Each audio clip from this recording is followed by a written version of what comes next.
to the conduct of the meeting. If anyone wishes to record this meeting, please identify yourself now. Thank you. Please can you ensure all mobile phones and electronic devices are turned to silent. Councillors, please do not use your mobile phone whilst the committee is in session. We will have comfort breaks at various times throughout the meeting if necessary. If you must use your mobile, then please leave the room. However, you will appreciate that this could result in you not being able to vote on the matter under discussion at the time that you leave the room. The order of business is as set out on the agenda. Members of the public can only speak if prior arrangements have been made in accordance with the Council's scheme of public speaking. The time allocated is a maximum of 5 minutes per speaker parish council, with a maximum of 15 minutes per category. Only people who have registered to speak will be able to address the committee. The order will be as follows. The planning officer will present the application. Public speakers will then be asked to present their case, followed by questions from members of the committee to clarify something the speaker has said and not to invite the speaker to put further points across. The order of public speaking is parish town council first, followed by objectors and finally supporters, e.g. the applicant or the agent. Council members who are not members of this committee will then be invited to speak for the allocated time of a maximum of 5 minutes for each speaker. This will be followed by questions from members of the committee. Again, these questions will only be able to clarify something the speaker has said and not to invite the speaker to put further points across. The committee will then discuss and determine the application. Finally, there is no provision for members of the public to circulate documents, photographs, etc. at the meeting. Any questions before I open the meeting? Could I also ask, if you are speaking, could you please speak loudly and clearly, as we do have some members who are hard of hearing. Thank you. Thank you, Carol. Right, we go to item number 1, which is our planning application. Oh, sorry, declarations of interest, isn't it? Apologies, I'm getting ahead of myself. Declarations of interest. Lana.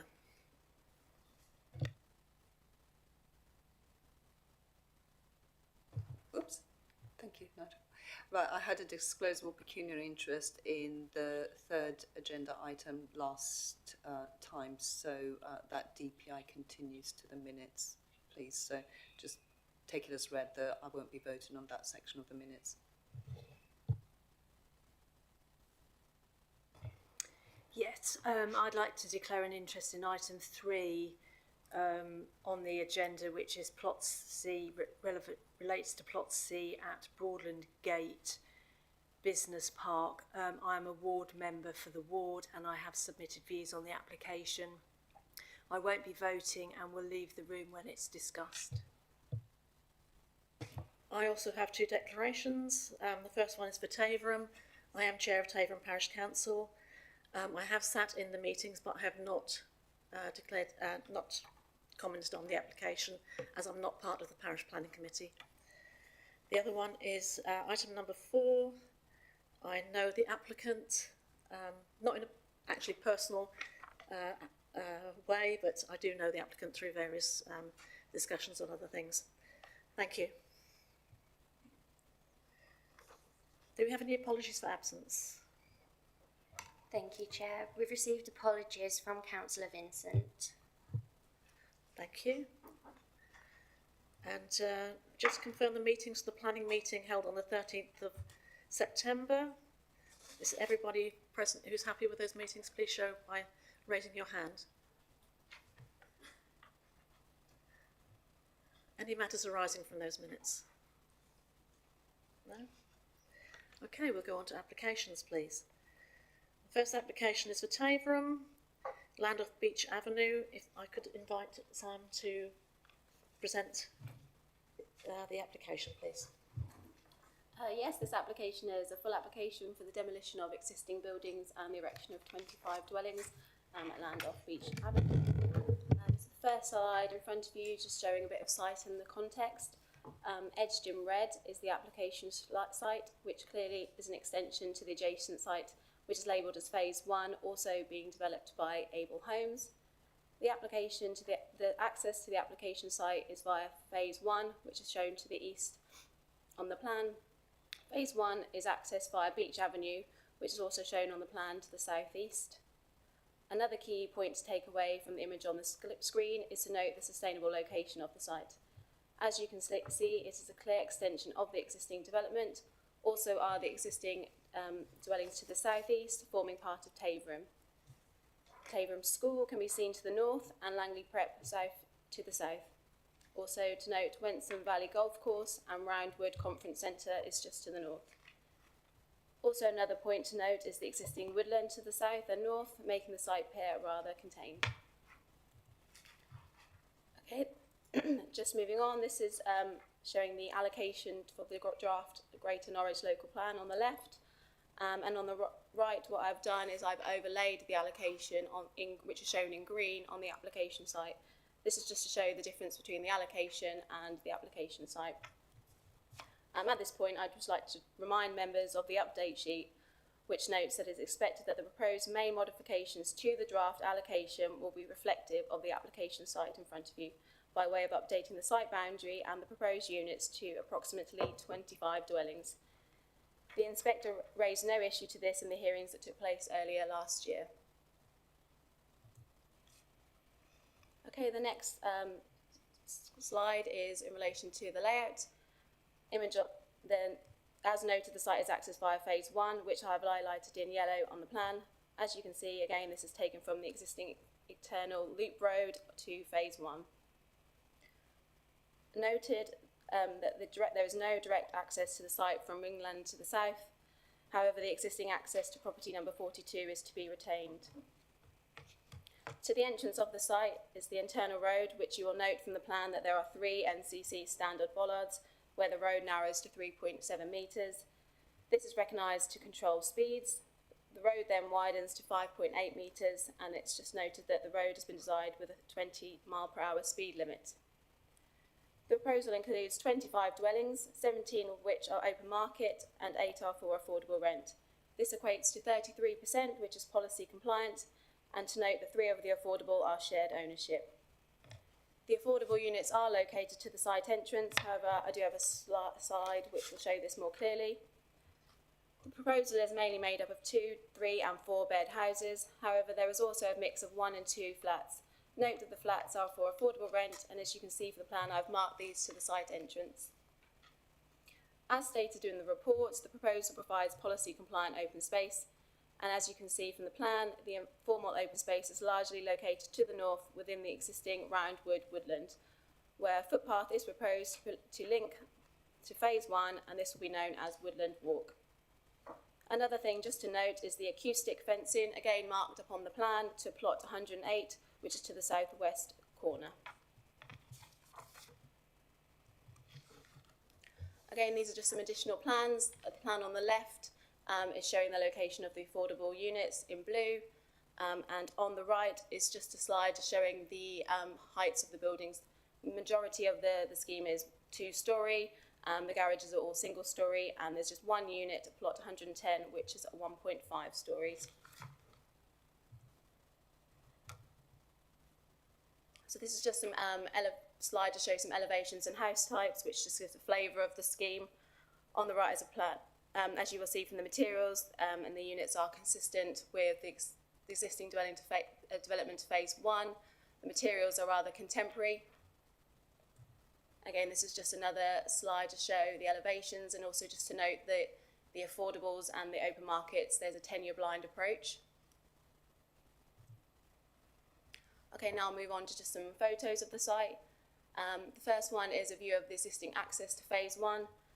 The top one is just taken to show the access from the north, and you can see the phase 1 dwellings in the background. I've also labelled up where the application site is, just to give some context. The second photo at the bottom, again, is the same, it's looking at the same axis, just from a different angle. The next photo is from the internal road of phase 1, looking out of the site. Again, I've just shown the phase 1 dwellings just so you can see what they look like, and also the existing site entrance off Beach Avenue. this is just me panning round, showing the actual application site. I marked it on the plan, which is an approximate location, and you also see the phase 1 site compound, which is my understanding that the remaining dwellings will be built where the compound is placed. Okay, now going into the site, this is looking back onto the phase 1. Again, I've marked where the application site is going to be accessed, and also it shows some of the phase 1 dwellings in the background. This is looking to the east. Again, moving round and looking northeast from the site, again we can see some more of the phase 1 developments, and we can also see the existing buildings which will be demolished. I've got another photo here which also shows that a little bit clearer. This is just the buildings on site that are going to be demolished as part of the application. Existing woodland in the background. Okay, this one is taken from Westwards. What I've noted on there is the garden fence of 42 Ringland Road, and also again just showing some of the existing buildings to be demolished, and also to note that the western boundary and the woodland in the background. Again, just another similar photo of the same point, but just taken from a different angle. We've got showing Ringland Road in the background and the existing dwelling to be retained, which is number 42. This is taken southwards of the site, again looking at 42 Ringland in the background and just showing another existing building to be demolished. So this is rather similar, just to show the western boundary again, just pointing out the woodland in the background. And as you can see from this one, this is looking in the northern direction, and behind that tree line there is the Roundwood Function and Conference Centre. Again, this is just to note that the existing woodland in this location is going to be retained. This is taken to looking to the north of the site, and it's marked out where the plot boundaries are going to go, and it's just basically just showing you where the woodland walk is going to be located, where the path is going to be proposed. And this is just taken from the other side of that fence past the woodland, which is in the existing phase 1, and it's just to show where that path is going to connect up to the application site.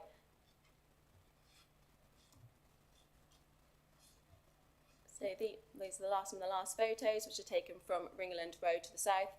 Just thought it was important just to note where that existing access is, and that is going to be retained. It's just showing views from the southwest corner into the site from Ringland Road.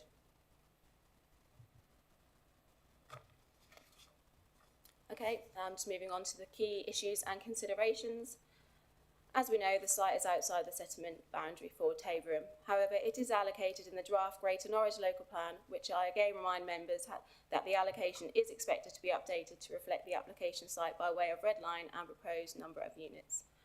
Notwithstanding this, as we are aware, the Council currently does not have a 5-year land supply, and it is accepted that the developer is seeking to purchase credits to mitigate the impacts of nutrients. The Council is therefore able to engage paragraph 11 of the MPPF and is able to apply the tilted balance. As you will have read, the tilted balance seeks to establish the benefits of the scheme and any harm that would be caused in the context of sustainable development as set out in paragraph 11 of the MPPF.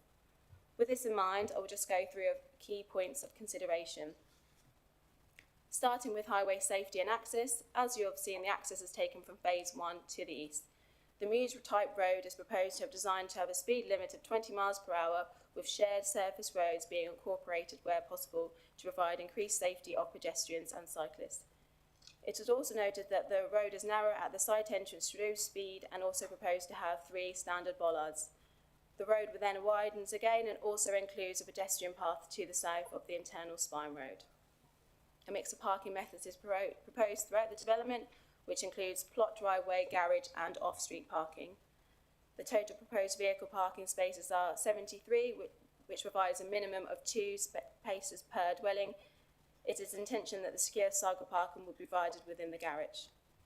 NCC have been consulted and have raised no objection, subject to standard conditions relating to visibility, details of roads, footways, street lighting, foul and surface water sewage, and also for an on-site parking plan for construction workers.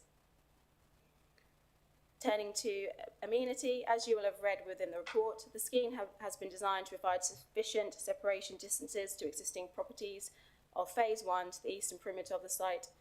Of particular note is the separation between the existing dwelling at 42 Ringland Road to the south. The relationship between all the proposed dwellings have been sufficiently planned in terms of layout and house design to avoid internal concerns for future residents in respect of light, outlook and privacy. It is also considered that each property has sufficient garden size and amenities. There's just one other thing I'd like to note at this point is regards to noise. As you all note from the report, we received comments from the Environmental Health Officer and a couple of residents in regards to the existing conference centre and the impacts to noise. As such, the application has provided a detailed noise report which recommended that boundary to plot 108 is installed with acoustic fencing. This is shown on the plan and is considered acceptable by our Environmental Health Officer. Just looking at some design and layout, again you have seen from the photos and submitted plans elevations that the site is clear extension to phase 1, where the design and materials work well as a continuation of the existing development and is of a contemporary design. The layout takes into consideration the existing site constraints, including retaining the trees, woodland, and incorporate these elements within the layout. And a particular note is the use of the woodland area to the north for informal open space, which will connect the site to phase 1. In terms of trees, as seen from the photos, there are a number of trees to the northern and western boundary of the site. In terms of their assessment, the application is supported by an arboricultural impact assessment, tree protection plan, and an arboricultural method statement. Members will note from the report that these initial comments were made by our officer in relation to plots 108, 107 and the pumping station. As a result, the layout was amended to look at addressing some of these concerns and in addition providing protective measures that are proposed as outlined within the tree protection plan, including structure inclusion zones, temporary protective barriers and ground protection. The woodland walk is also noted to be of a no-dig surface. As such, the Council's Tree Officer is satisfies that the information within these reports and also these conditions requested is acceptable. It has also been recommended that a condition will also be included to ensure no other operations shall commence on site until tree protection works and preemptive works have taken place. It's also recommended that additional site supervision will also be required at various stages of construction. You'll also see for condition 16 refers to the removal of PD rights for plots 107 and 108. This is to ensure the protection of the trees within these associated plots. Finally, in terms of biodiversity, it is noted that an additional preliminary ecology assessment was provided within the application. However, due to the passage of time and to resolve the nutrient neutrality, the applicant was required to do additional site walkover, which was undertaken in May 2022 to provide an up-to-date on the site. It was concluded that the on-site habitats and the condition of the site was generally like the original report and no other additional ecology constraints were identified. As such, an ecology management plan was provided to the Council. This has been reviewed and agreed by the Council's ecologist, who has requested that the development is carried out in accordance with the submitted EMP. So in summary, therefore, it's the Council's view that the site would contribute positively towards the housing supply, which would include the provision of 8 affordable dwellings. Development is considered to be well laid out and designed, taking into consideration the surrounding area and existing site constraints. Whilst located outside the settlement limit for Tabram, the location of development is clearly in a sustainable location, whereby future occupiers will have easy access to local facilities and amenities within Tabram. Notwithstanding this, the application also forms part of the draft allocation plan where residential development has been considered acceptable. The Council is therefore satisfied that there is no significant or demonstrable harm and therefore recommends that the development is approved as recommended in the report and via the update sheet provided. I would like to thank the officer for a very comprehensive report. Thank you. Does any committee members have any points they wish to clarify from that? Councillor Hempsall. Thank you, Chairman. So can I just clarify, so this application is simply slightly premature ahead of the emerging local plan, so the tilted balance isn't terribly tilted at all, really, is it? That's right. I mean, it is a proposed allocation. It's gone through the planning inspector's examination and it will be part of the main mod so that we will be consulting on. So it hasn't any objections to it. So technically we have to do the tilted balance, but it is a proposed allocation. Councillor Leggett. No, oh, that's better. Thank you, Chairman. Just a point of clarification. I may have missed it and it may be covered, but page 15, 4.5, Anglian Waters finish up by saying, from the details submitted, as such we are unable to provide comments on the suitability of water service management. But then on 585, I think, 582, Anglian Waters confirm the public fowl series nectarines has available. Has that clarified what they raised in 4.5, that they were unable to provide comments on suitability of water management? Shall I put...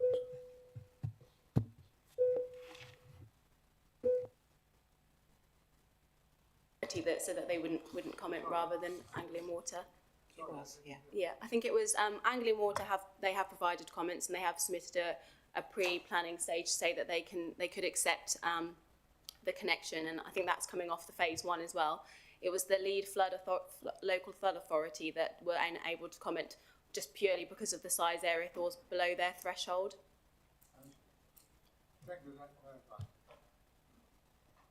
Councillor Alber. Thank you, Chair. I've got a couple of questions. First one's about minerals. We mentioned in there that there may be mineral deposits under the site. Any further progress on that? And is that are the builders expected to use that, if possible, in the building process? Yeah, well, the applicant did provide an updated report on minerals that was assessed by the County Council's mineral officer. So that is going to form part of their condition, how they would deal with the minerals on site.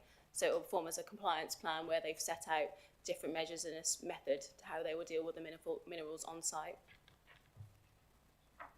So I'm assuming that they'll be using those, or selling them or doing something with them rather than just keeping them in there. I would probably need to check the actual details of what they're doing with them. The applicant's here to clarify that. I mean, the applicant is here if they would like to clarify. They can do that as part of their presentation. Thank you. Also, how many houses are in phase 1?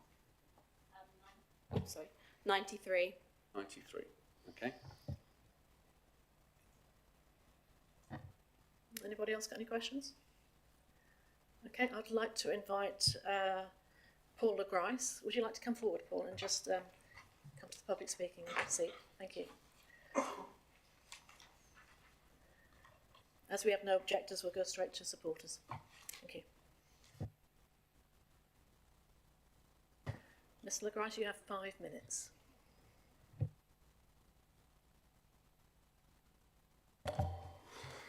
Good morning.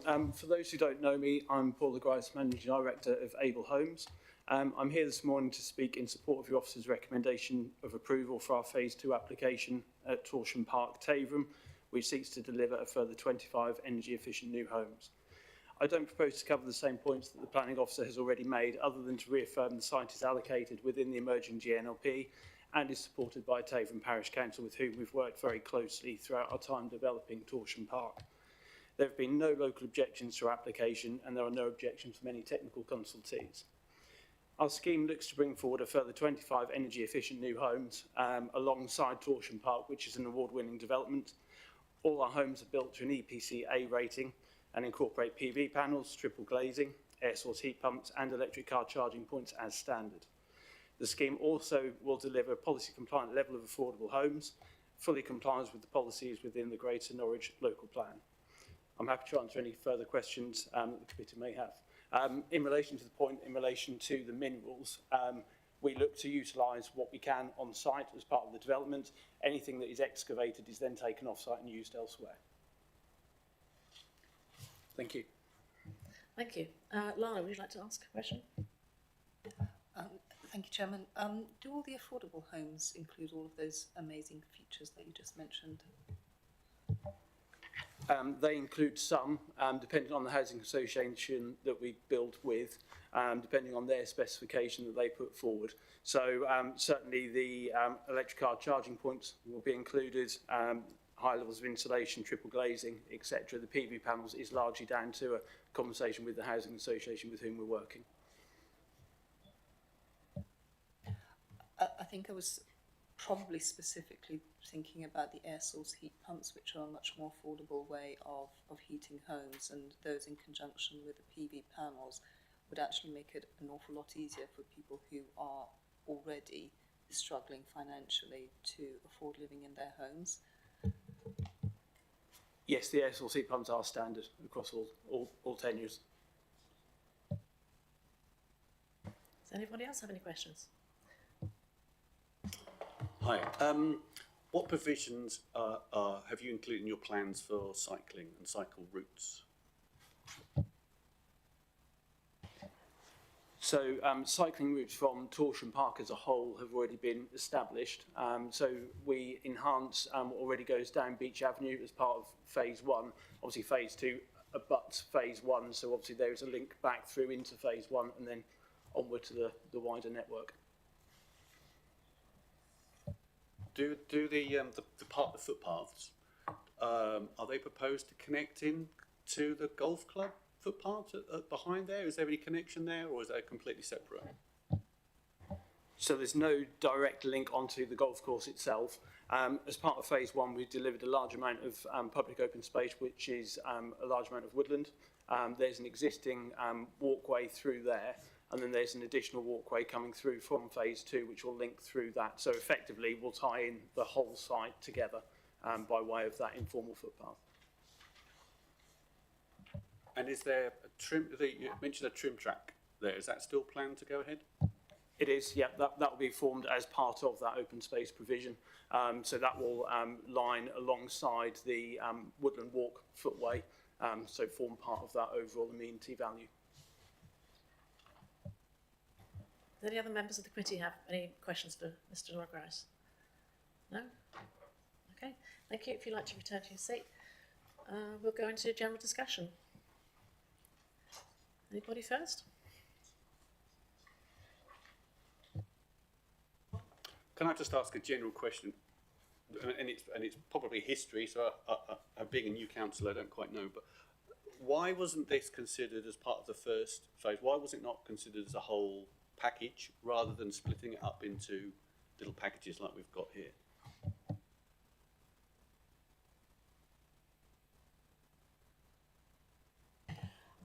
I wasn't involved in the previous allocation, but obviously the first allocation as part of the existing local plan was just for that site. So as part of the new Greater Norwich local plan, they have proposed an extension to that. So initially we only came forward with that part of the site. Obviously we were looking at a certain amount of numbers to make the overall need over the overall plan. So as far as I'm aware, it was an allocation in the previous plan, just checking on that. So that would have been what came forward by the applicant at that time to meet the numbers that we were looking in that plan period. Councillor Liming. Thank you, Chairman.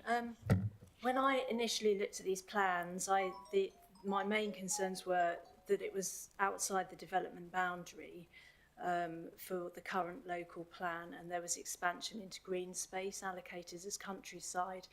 The other issues I had concerns about was there's one access point only to the whole site, so that's one access point for the initial phase of 93 dwellings, and similarly the same access for these extra dwellings, and also that it's close to the Roundwood Centre, which is a busy function venue.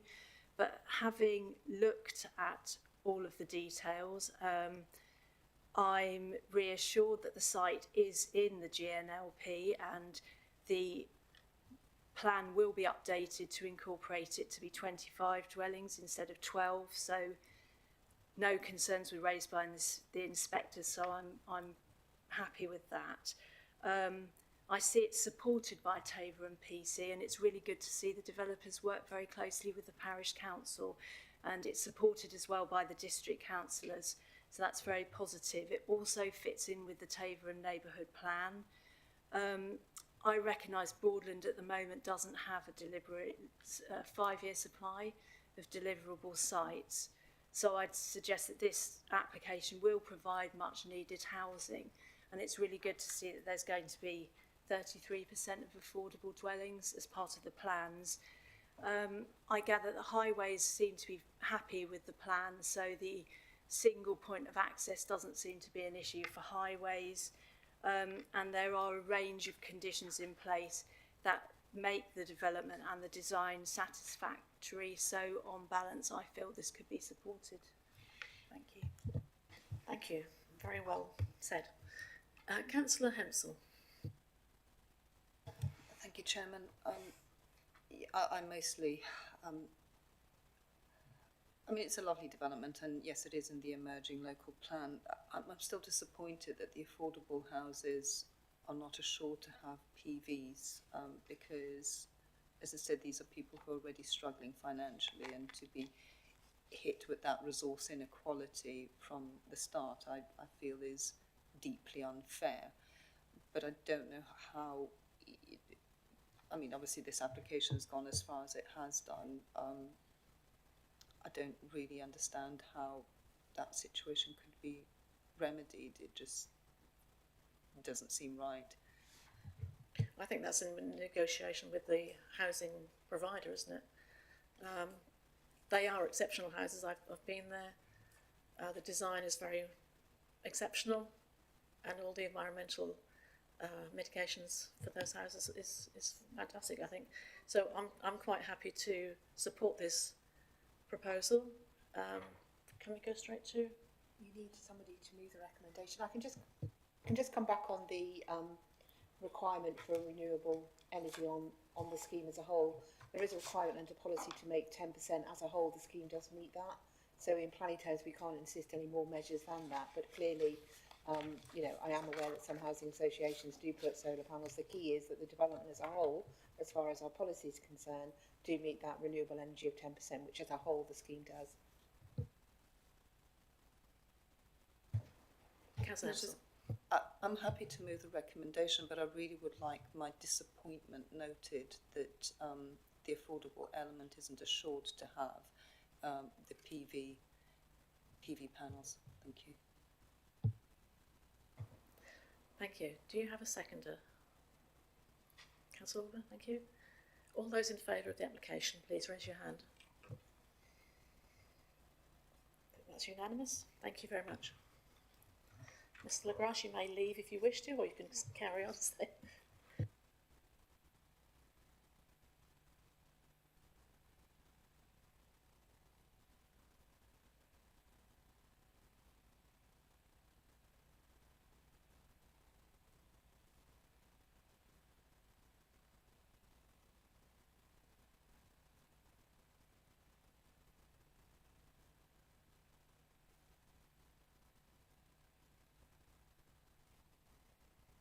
Right, we go on to application number 2. We have Planning Officer Bernard Skipper to present for this application for Rackheath. Thank you,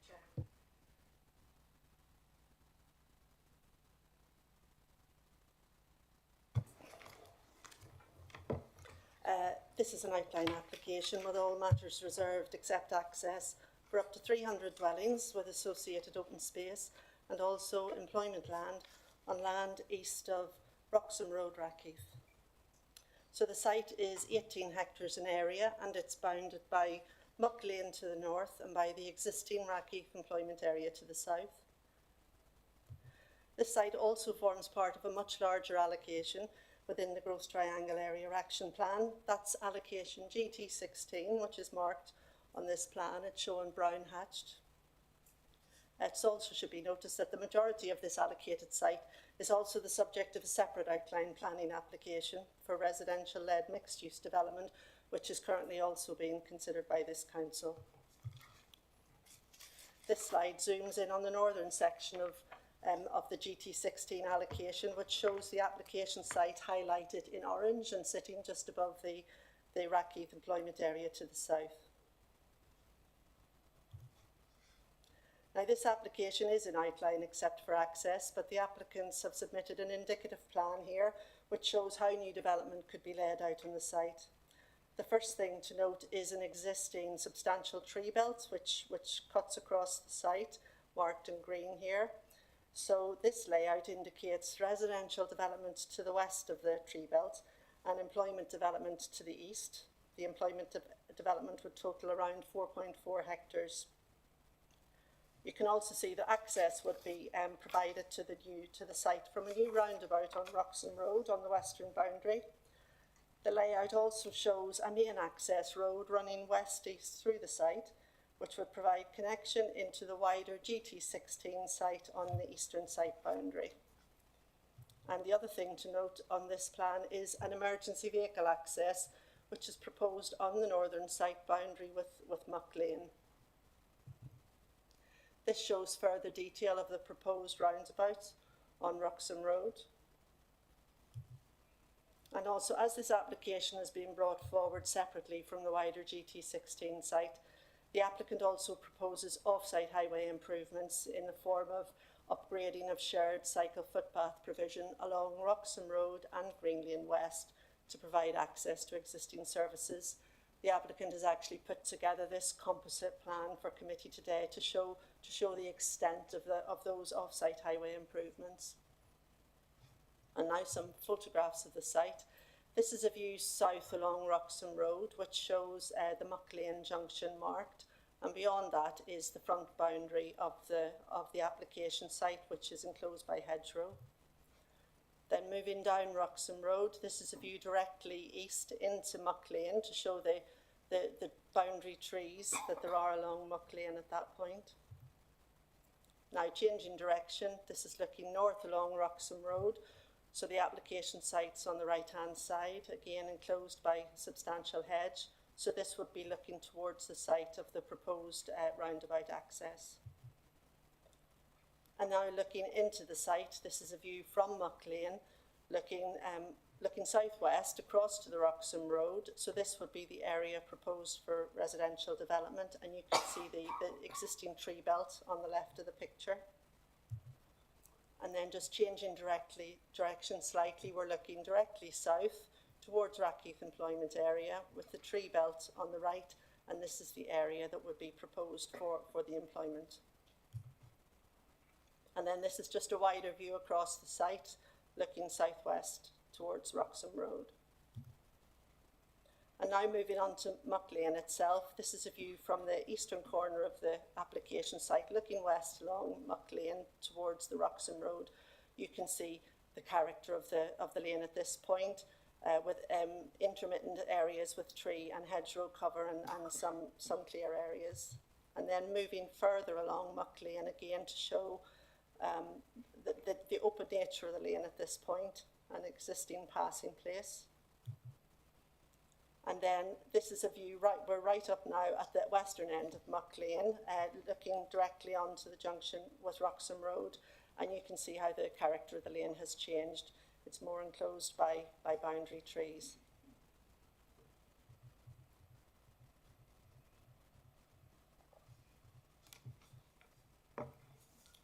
Now, in terms of policy, this application is part of the much larger allocation GT16. So this application is assessed against that policy insofar as to how it delivers the aims of the policy and to ensure that it wouldn't prejudice the wider site coming forward as a whole. Policy GT16 requires the site to come forward in a master planned way, and back in 2018 the council did undertake a master planning exercise with some of the landowners and the prospective developers at that time, and this was endorsed by Cabinet. But we should note that while this is not the only way that the allocation can successfully come forward, it should be ensured that a different form of development wouldn't prejudice the delivery of the allocation as a whole. In respect to the distribution of the land uses, following discussions with both applicants, this scheme now proposes 4.5 hectares of employment development on the eastern side. This would contribute towards a total of 17 hectares across the wider GT16 allocation, and it's considered this is appropriate to support the scale of residential development that's also proposed. So this application proposes up to 300 dwellings, and this would form part of the 160 hectares of mixed-use development allocated in GT16, and it's not considered that this scale of development would prejudice the wider allocation coming forward. In terms of access and highway safety, the site would be accessed by a roundabout on Wroxham Road, but it's important to note that this would also provide a key access into the wider GT16 allocation. Highways have confirmed that the proposed roundabout would have sufficient capacity for this, and they consider this to be acceptable, subject to conditions.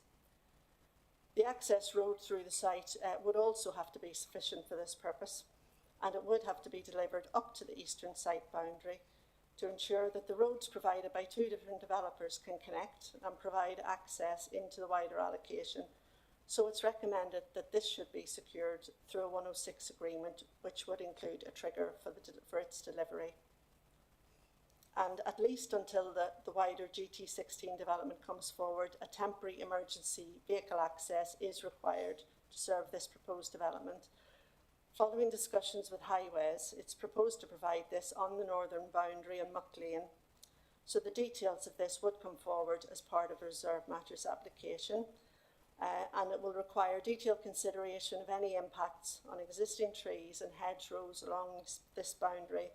You will have seen from the photographs that sections of Muck Lane are not treed, and we would seek the location of any temporary emergency access in that area. And for this development to come forward separately, off-site highway improvements are required to provide those sustainable links to existing services. So as shown on the plan, the applicants have now proposed upgraded foot and cycle path provision along Wroxham Road and down Green Lane West, which would link into existing services, and the conditions are recommended to require full details to be submitted.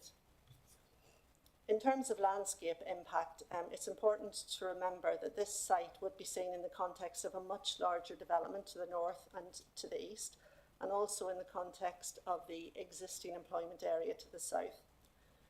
The site itself is actually quite visually contained by existing tree belts and boundary trees and hedgerow, many of which would be retained. So any new landscaping proposals would be considered at Reserve Matters stage, and they would be expected to include measures to mitigate any landscape impacts. In terms of affordable housing, the applicant proposes 33% affordable housing, which would amount to 99 units on this site. This would comply with the GT16 allocation and also with joint core strategy. So the detail of this, the number, the tenure and the type of the affordable housing would be secured in a 106 agreement. In terms of public open space, this layout indicates that the local areas of play could be provided in accordance with the Council's adopted standards. And in this case, the applicants are offering a financial contribution in lieu of the remaining open space requirements. So that would be the formal open space, the sports provision. While this is not always an acceptable approach, in this instance, because this site would be part of a much larger site which would be delivering significant amounts of open space, and also taking account of existing facilities nearby, such as Tracy Park, in this instance, it's considered that a financial contribution is acceptable, and this would be secured through the 106 agreement. So this is an outline application at this stage, but it does indicate residential development up to the sort of southern boundary with the employment area. And it is recognised that there could be potential for conflict between future residential occupiers and existing industrial users in this area. The Council's Environmental Health Officer is satisfied that potential conflicts are likely to be able to be resolved through design, but they would require a detailed noise assessment to accompany any detailed layout in order for a full assessment, and this is required by condition. In terms of flood risk, the site's in flood zone 1. A submitted flood risk assessment and drainage strategy proposes the range of measures such as swales, infiltration basins. It also proposes the employment area would discharge to an infiltration basin with a petrol interceptor.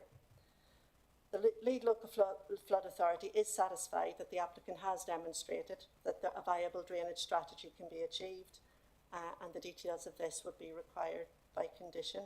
Anglian Water has also confirmed that there would be capacity for the foul drainage from this site and recommends a condition for the submission of the details.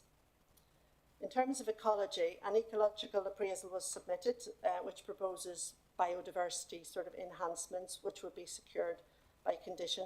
Further conditions are also recommended to manage ecological impacts during any construction period, and also requiring a lighting strategy for the site which would be sensitive to biodiversity. This site is also within one of the river catchments identified by Natural England, and so it's necessary for the developer to mitigate any adverse impact with regard to nutrient pollution from the development. The applicant hasn't yet provided these mitigation proposals in this respect, and so you'll see that the recommendation today is subject to a satisfactory resolution of this. You'll also see in the report that NHS England initially commented on the application that it would impact on services across primary healthcare, acute and mental health care, and we're seeking a contribution to mitigate this. Since these comments were received, outline permission has been granted for a new medical centre on Green Lane East, and the Reserve Matters application for this is now well progressed. We also know that the NHS has approved the business plan for this new surgery. On that basis, we reconsulted NHS England to ask them to justify what local impacts they considered still remained. We haven't yet had a response to that, and so you'll see that the recommendation is also subject to a satisfactory resolution of that discussion. So to conclude, this site forms part of a wider site allocated for mixed-use development.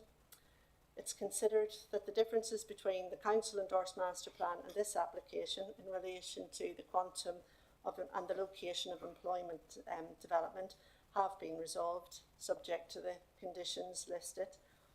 The proposal wouldn't undermine the strategic aims and objectives of the wider allocation GT16.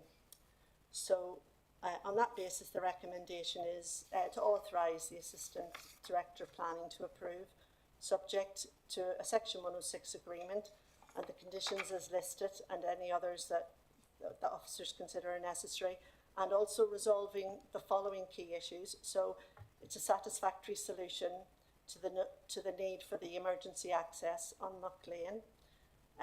No objections from the council's ecologists in relation to an updated ecological appraisal.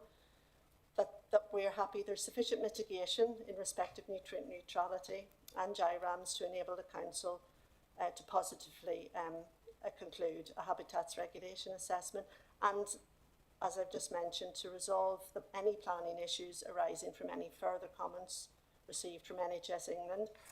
And then with regard to the 106 agreement, to be completed to cover provision of affordable housing, contribution in lieu of the sports, informal, recreation and allotment provision, the provision of on-site play space and its management and maintenance, GIRAMs payments, and any necessary obligations to secure the mitigation necessary for nutrient neutrality, the management and maintenance of the proposed such features, travel planning, and finally access arrangements, and that's to ensure that the access road connects to the wider GT16 site in terms of its location, its design, to avoid any ransom and to secure a trigger for its delivery. Thank you, Chair. Thank you. Any points of clarification? Councillor Hensel. Thank you. I'm really glad that you mentioned ransom strips in the 106 agreement, because I think as the development comes forward, the wider development, it's going to be really important that no such ransom strips exist. Secondly, to do with the 106 agreement, is the 106 agreement and the payments that we're taking in lieu of provision, are those going to be index linked? Because the wider site's going to take some time to deliver, and with inflation rates the way they are right now, we might end up with very little money to provide quite a lot for this site. So I was wondering if that was in place. I also would like to know about the temporary emergency access. What's going to happen to that once the whole site is delivered? Is that proposed to be demolished, repaved, or what's going to happen to that? And then thirdly, I'd like to be assured that you did mention that the residential development will not compromise the activities on the industrial site, economic activity there. It is long known that people move into barn conversions next to barns and then complain about the noise of of farm equipment and the smell and flies. What is going to be in place? Because it'll be no good if businesses operating as they would do normally are then put under pressure for causing a statutory nuisance with noise, when all they're trying to do is make things that this country needs to propel itself forward. So I'd like a bit more fleshing out on how that industrial site is going to be protected in terms of its activity.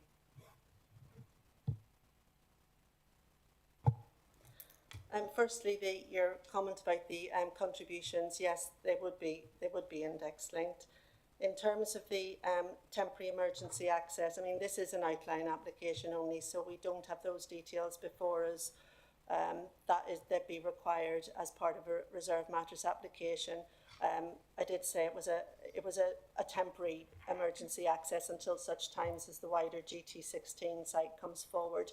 At this stage, we couldn't confirm whether it may be that it would be downgraded to a cycle pedestrian path, but those details we would consider as part of reserve matters application.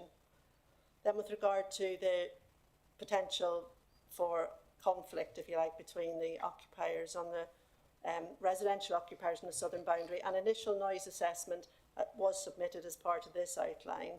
Our environmental health officers have identified that there could be a potential for some conflict, but they were satisfied that there would be a design solution to that. It may be to do with the actual siting of properties in proximity to that boundary, to their orientation, or how they're built. So we, as part of a reserve matters application, we would certainly be looking very carefully, and that, as I said, would be informed by a detailed noise assessment that would be required we couldn't complete that consideration without a detailed noise assessment.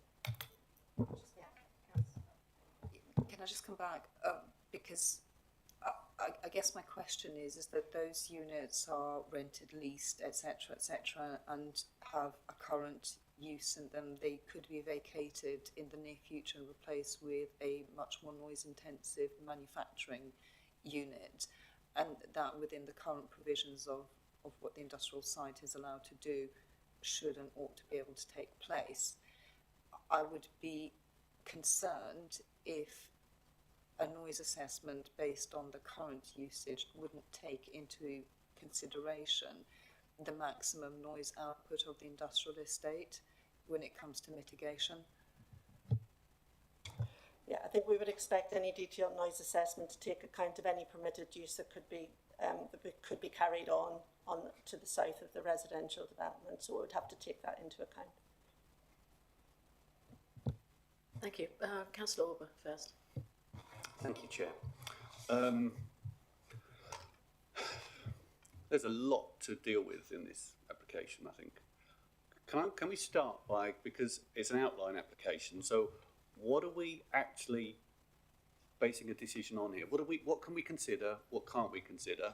Because to me it seems like the only thing... You're basing a decision on whether you agree that housing can be put on this site. Isn't that right?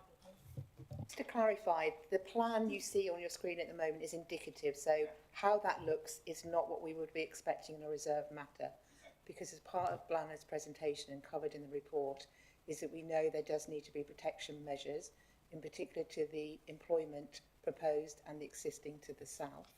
So the layout of any housing, which indicatively the quantum is what you're approving, so up to 300 dwellings and an area of land for employment. Indicatively, that's shown as on the plan.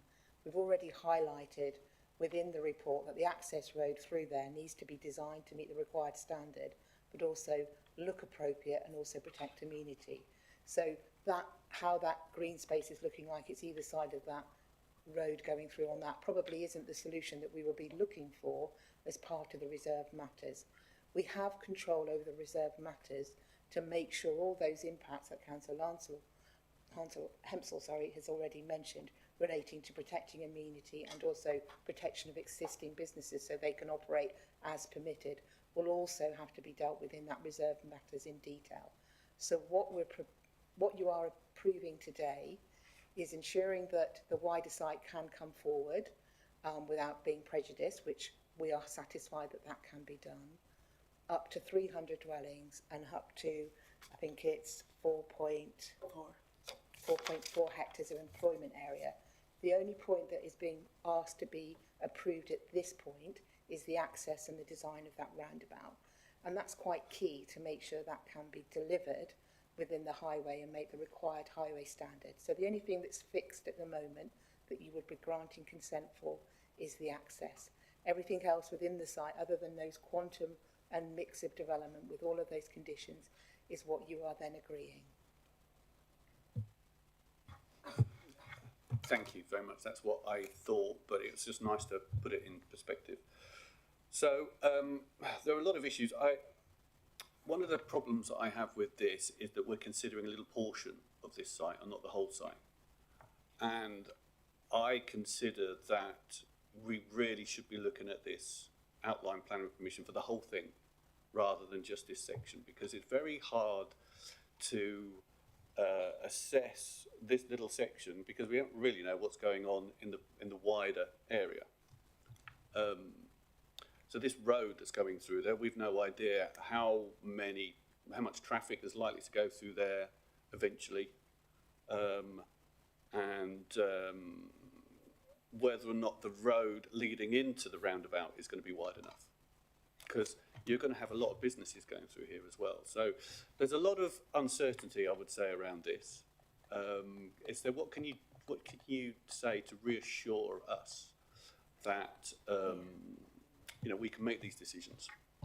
So as part of the transport assessment that's been done, the access has been designed to accommodate access to the whole GT16. So that is very fundamental in our decision.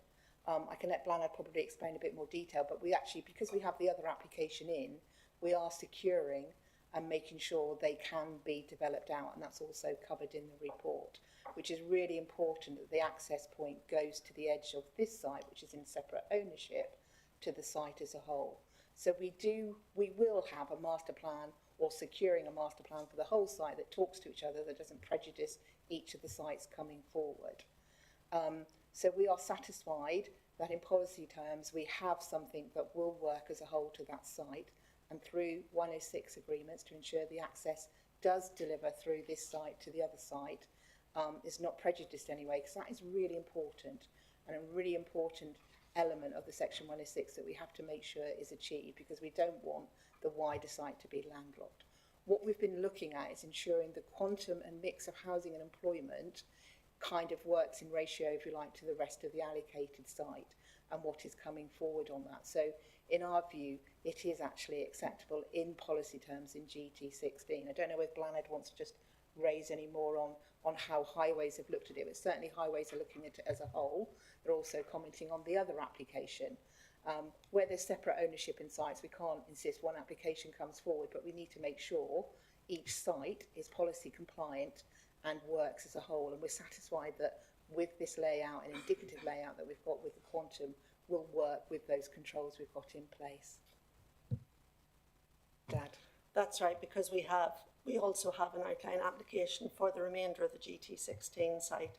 So while, as Helen said, we've assessed the transport assessment in relation to this, Highways are also carrying out the same assessment of the larger site, and the discussions we've had with the applicants for this application regarding bringing the access road to the eastern boundary, the importance of that connectivity into the larger site. We are having the same discussions with the applicants for the larger site. So in that way, Highways are very much taking account of that larger picture. Councillor Tibble, please. Yeah, there's a comment here from Natural England about when protected species and they said there were some radio track bats identified here when the NDR was built, and asked the council to consider whether further survey is required. Is there any reason why that hasn't been considered or added in here? Further information has now been received, and you'll see that the resolution to the recommendation today is based on a satisfactory conclusion to those discussions. So there's been a report, they've done an assessment, have they? Bit of a survey, okay. The other point I'd like to also make is in terms of like traffic and sort of the surrounding area. The junction on Broadland Northway that this entire GT16 will feed onto is congested heavily now at the moment. How do we make that fit? Because I can understand the need for housing and I can see the outline plan for this site, but I don't think that the actual Broadland Northway and that junction is sufficiently sized to take its traffic. What I also noticed on a slightly related Sprowston plan, because Sprowston's obviously the main Wroxham Road going out there, it was put in there that apparently they thought the NDR and stuff would reduce the traffic going up and down those radial roads, exit north of Norwich. I think this kind of development here and the wet feed into Norwich will just suck more traffic and send even more traffic down the already congested road and area of Norwich. And I don't see how if anyone here has sat at that junction at that roundabout at peak time, it's horrendous. It will only get worse with this development. Thank you, Councillor. Councillor Hempsall, please. Thank you, Chairman. I just have one more question. Lana, does the 106 also reflect, because it's clear that this smaller development carries all of the weight of implementation of the highways improvements ahead of time for the larger applications. So does the 106 reflect that there's a bit of there's a lot of weight put on this smaller application, this small allocation, compared to the rest of the site?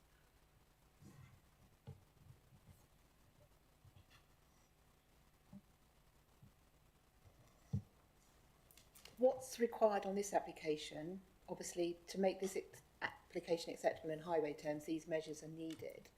When we consider the wider application, there will also be triggers for delivery of some of the infrastructure, which may be, as far as the connectivity of the site, may be the same. So that, depending on timing on when that will be delivered. But for this development in its own right, which is what we can only look at, it needs those highway improvements and those connectivities to make it acceptable. So that's how we would deal with them on their own merits, with their own triggers, but they might be, the off-site highway works relating to connectivity back, may be similar for the wider application, and they will have their own triggers as recommended by highways, which may look at, obviously, where that comes forward. But we haven't got that detail because we have to look at this one and what's needed to make it acceptable in highway terms. Councillor Leggett, you had a question. Thank you, Chairman. Item 4.3, Norfolk County Council Highways. They've made a page and a half of comments, and they raised some queries about the access and the roundabout. I tried to see whether it was all covered under the suggested conditions, which there are 41 of them, and to try to link those two together, I found it a little difficult. Do you feel that you've covered the conditions? That they finish up by saying suggest conditions should the application be approved to cover as mentioned? Have we covered that in the 41 conditions? Because I appreciate this is outlined, but we are talking about access today, aren't we, as you've reminded me? And they refer to work to be done prior to anything, including, of course, the access. Firstly, can I just point out, actually, in the Highway Authority's comments as reported in section 4.3, there's a little confusion in the way it's been laid out. Pardon me, do you mind speaking a little slower? I find it very difficult to take in what you're saying while I'm also looking at the paper. Yes, of course, sorry. In the Highways response as reported in the report section 4.3, there's a little confusion in the layout in that what it does, it doesn't divide the comments at the point when we received the Highway Authority's revised comments, so they read as one set of comments. On that page, halfway down, a point that starts, notwithstanding the above, I am mindful that the application is outlined. Yes. Everything below that are their revised comments. Sorry. Are the everything below revised that? comments of Highways following further discussion and consideration. And those are the comments which conclude that they now consider the detail to be satisfactory. And along with that, they actually provided the wording of the Highways conditions that we're now recommending. So those are Highways conditions. They're quite a group of conditions, but between them, Highways are happy that they will cover all aspects of the highway design. Right. Thank you. Thank you. It's difficult for me to really sort it out. Thank you. Okay, Councillor Orber, please. Thank you, Chair. This is why I find this really difficult, because we're separating the two outline planning permissions, and there's a lot of knock-on implications of having a big site, a huge site, on the back of this. Things like, you know, cycle paths, making sure there's plenty of cycle paths. I noticed on one of the slides there was a cycle path going to the south or east. I don't know which way the drawing was, but there's a cycle path planned for there. Is that included as part of the overall thing, or is this individual application, actual cycle paths there? Because, as I say, this is part of the initial infrastructure for the site. Surely there has to be bus stops and things. Maybe got to be a bus stop actually on the site here, on the residential area, rather than it being on the road. And there's a lot of considerations that we need to. I personally would want to see the whole thing before you can then make a educated view, because a lot could change on that. A lot can change on that big site that will have an impact on this little section here. And if we've already agreed it, then we've lost an opportunity to have a say.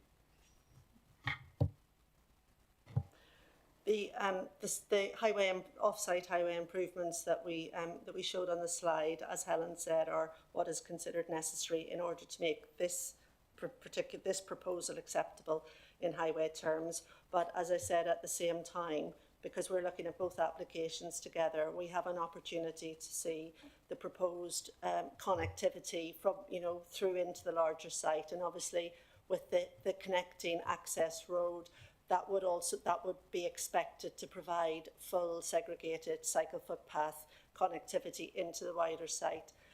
Again, this would form part of a bus route, but this is an outline application, so those details aren't before us now. But certainly we very much always keep in our mind, the larger site and the interrelationship between the two. Can I just add that you are in a position, with the level of detail we've got and the conditions we are proposing, to grant this consent that does meet the policy requirements of the wider site without prejudicing that. So we are satisfied. There has been a lot of negotiation with the applicant to ensure that we are in a position to look at this as part of the wider site, and there is, the whole site can be brought forward, because it is important as part of the policy, which is why there has been a lot of work done to get us where we are now, to make sure we get that right mix and we get that right connectivity. So we are satisfied. We can only ask this development to come forward with those highway requirements that are acceptable for this development to come forward, but we are satisfied it won't prejudice the wider site as well. So you are in a position to say, as per our recommendation, that this site is acceptable. Okay, Councillor Laming.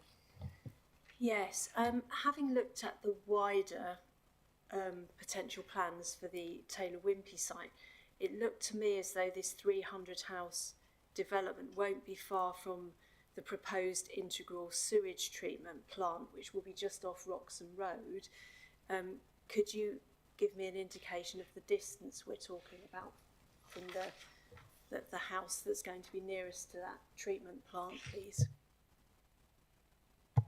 The proposed wastewater treatment works, that's just come forward in a recent public consultation that the applicant on the larger site has carried out. That's not actually been formally submitted to us. We are expecting sort of a revised submission later in the year, which is likely to include that. At that time, when we look at the siting of that particular facility would have to be in such a way as to address its own impacts on any adjacent development. And we would assess that at that time. But again, the applicants on the larger site are aware that the siting of that would have to address those impacts. Councillor, you still got some clarification? Yeah. So just give me a picture then. So if it is approved today, what further oversight will we have for this works going forward? So obviously local member has the right to call in any application with material reasons, those reserved matters.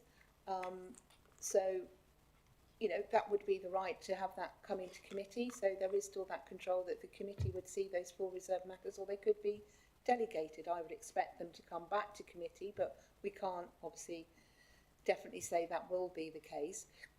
I brought this application today because it is a strategic application. It hadn't been called in by the local member, but it was important, significant. It's one of our biggest strategic sites we've got in the whole of our local plan.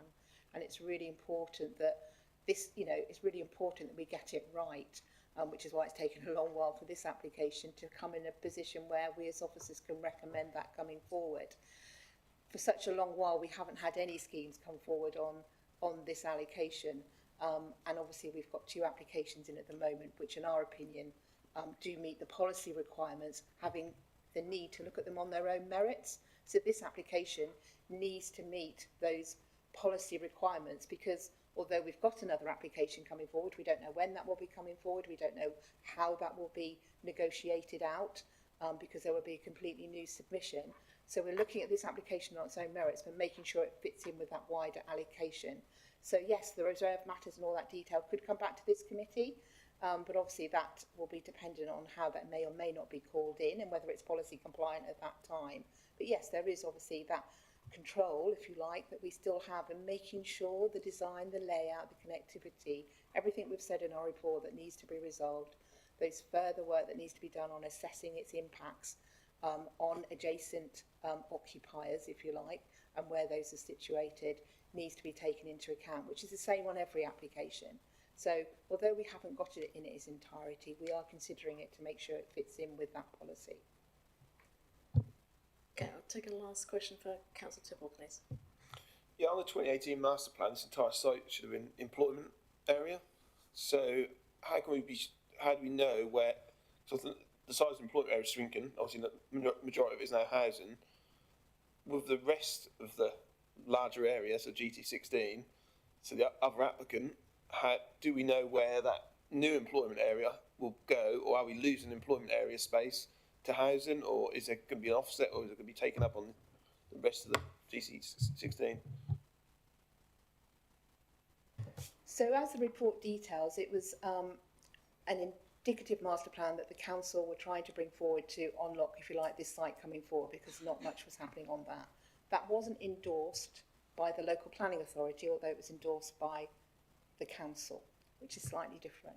So it was just showing how that quantum of development could come forward on that whole allocation to meet the allocated policy.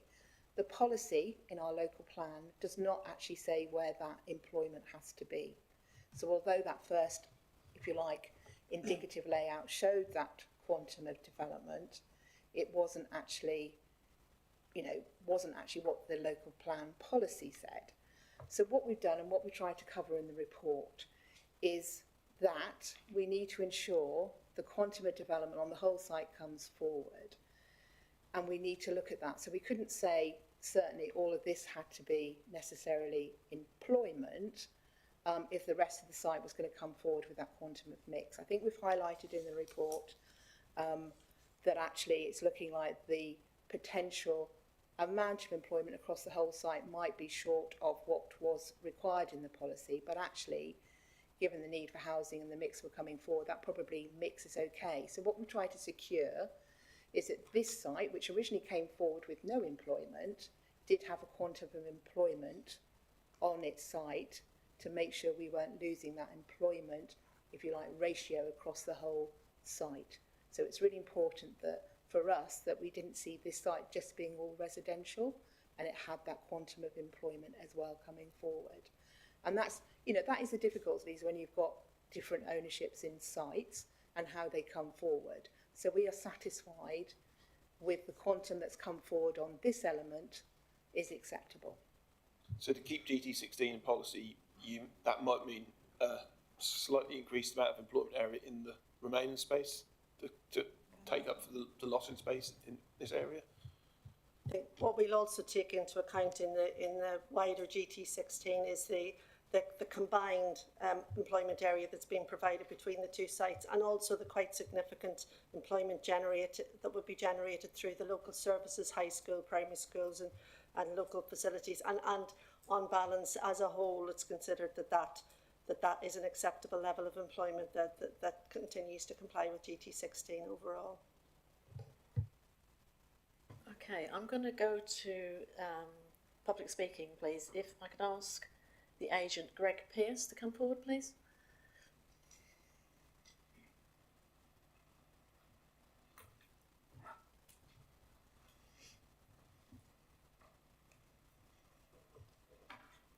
Mr. Pearce, you have 5 minutes from when you start.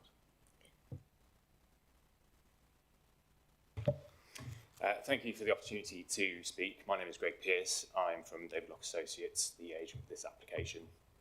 As you'll be aware, this is a site which has been allocated in an adopted plan since 2014. It benefits from a comprehensive policy framework set out in Policy GT16 of the Greater Triangle Area Action Plan, governing the elements of what is sought by the Council for Strategic Site GT16, of which this application forms part of. In our view, the committee report is a fair representation of the discussions which have informed the application since its submission in late 2021. These discussions have resulted in the submission of an amended proposal to ensure conformity with Policy GT16. And we've had positive dialogue with officers to ensure that the responses received by statutory consultees and local stakeholders were considered and addressed appropriately. So with the aim of assisting of the committee discussion on this application, we wish to make a number of detailed points of clarification in respect of the key issues identified in the Council's recommendation summary, which is on page 39 of the report. So firstly, regarding the emergency access on Muck Lane, it's temporary in nature and it is only required until a secondary vehicular connection is implemented as part of the wider GT16 development, at which stage Muck Lane is envisaged to be downgraded to a route for non-vehicular modes of transport. So in addition, the original proposal to provide emergency access was onto the A1151. This was not considered acceptable by NCC Highways, and we've therefore amended the proposal to provide that access off Muck Lane. The updated illustrative master plan and indeed the ACOM highway plan that was shown to you, it includes an indicative location for that emergency access point. The precise location of that point, it cannot be confirmed until a detailed reserved matters layout is prepared. However, as a point of principle, we agree that the point of access itself, any works to create temporary passing points along the route and to achieve the 5.5 metre carriageway width will fall within a point between the two sections of mature trees, which avoids any impact on this vegetation on that road. And we are happy to accept a condition to that effect. And we'd just like to advise the committee that work has begun to update the arboricultural impact assessment and indeed the addendum to the landscape strategy. That work has commenced to support the approach. Regards to the second point, we just wanted to clarify that the requirement for the updated ecological appraisal it's not been suggested by officers because there are any inadequacies of the original report. It's simply to confirm firstly that those conclusions from the 2021 appraisal remain unchanged. At the date of this committee, this survey originally is now 2 years old. Secondly, it's to allow the Broadland District Ecologists to confirm and agree the conclusions formally provided by Natural England and the Norfolk County Ecologist. And then thirdly, it's to inform any additional conditions or Section 106 contributions which may arise since the introduction of the GIRAMs and nutrient neutrality considerations. So following the publication of that report, the applicant ecologist has undertaken another walkover. This is to confirm the outcomes of that appraisal. This has been submitted to the council and confirms there's no change in habitat which would change the appraisal conclusions. That's notwithstanding the full formal walkover that is still required to be undertaken. And then regarding the fourth issue on the recommendation regarding the responses from NHS England and the Integrated Care Board, we agree that the current position is as set out in paragraphs 4.17 and 5.16 of the committee report. The reference made in the recommendation to resolving any planning issues does not therefore suggest or relate to any outstanding objection or planning issue per se, but to the fact that neither NHS England nor the ICB have responded to the Council's request to update their original response regarding any Section 106 obligations arising from demonstrable localised impact. Now that we have planning permission for the Rackheath Medical Centre, it is granted and funding has been confirmed. And we're happy that this can be concluded appropriately through Section 106 discussions should the Council resolve to grant outline planning permission for this scheme. So just to wrap up, approval of the proposals will allow the Council to demonstrate effective delivery of allocated strategic sites. It's a key part of the development strategy within both the 2016 Joint Core Strategy and the emerging Greater Norwich Local Plan currently approaching its final stages. But above all, approval of the proposals will allow the applicants to deliver much needed new homes, including policy compliant levels of affordable and jobs in an area fully in accordance with the policy objectives set out in the Growth Triangle Area Action Plan for North Rackheath. Thank you. Thank you, Mr. Pearce. Any questions or any concerns for any clarification, needed? Councillor Brennan first, please. Thank you, Madam Chairman. Sorry, correct me if I'm wrong, but did I hear you say that Muck Lane will eventually be downgraded from vehicular traffic? That's correct, yes.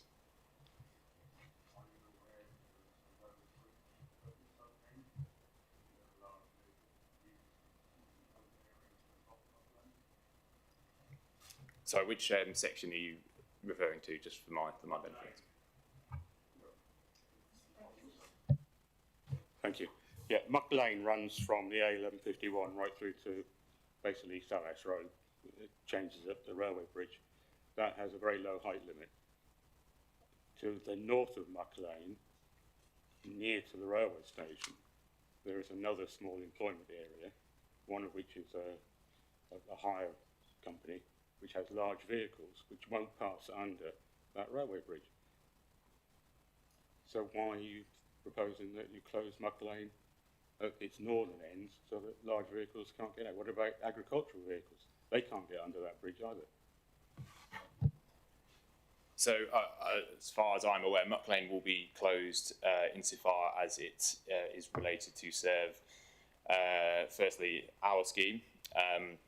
There will likely be closures relating to the wider allocation.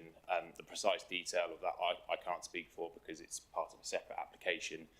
But what I would say is I'm sure those considerations would be taken into account and the necessary consultation would take place as well.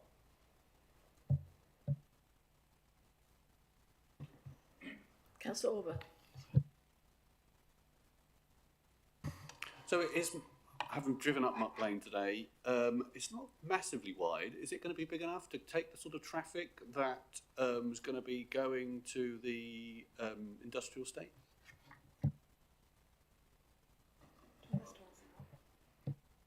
So this is the industrial estate to the far east of our site. Yes, your new industrial estate. So the employment traffic won't be using Muck Lane to serve the employment site. They'll be using the new roundabout which is being constructed as part of the proposals on the screen. It is an emergency lane. I presume that's for everybody to use. It is an emergency. I.e. that there's a broken down vehicle there blocking it. It's going to block everybody, isn't it? So. Yes, I think it is hoped that given the progress of the neighbouring site, it's likely that the emergency access, if it is to be used, it would be for a short period of time only, thus sort of reducing, hopefully, the necessity to use it. Can I ask Alan Malazor?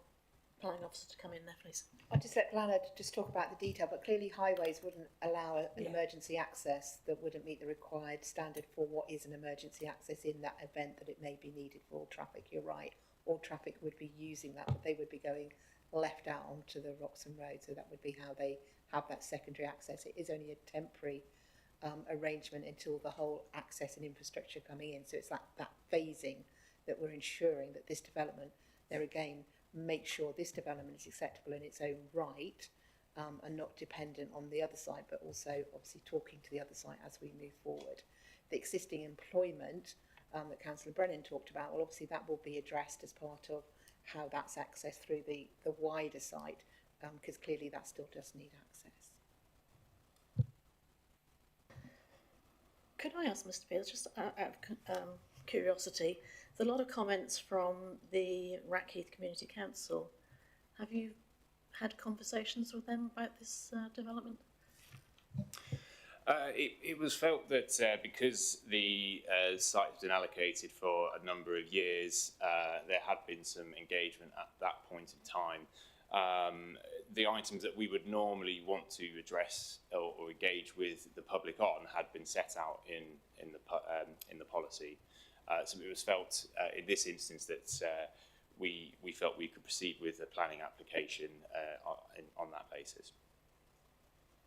Can I suggest it's always good to contact the local community, and it does enable a smoother application. Yeah, noted. Thank you. If there's no further questions for the agent, can I ask you to return to your seat, please? And we'll go to general discussion. Who would like to start? Councillor Hempsall. Thank you, Chairman.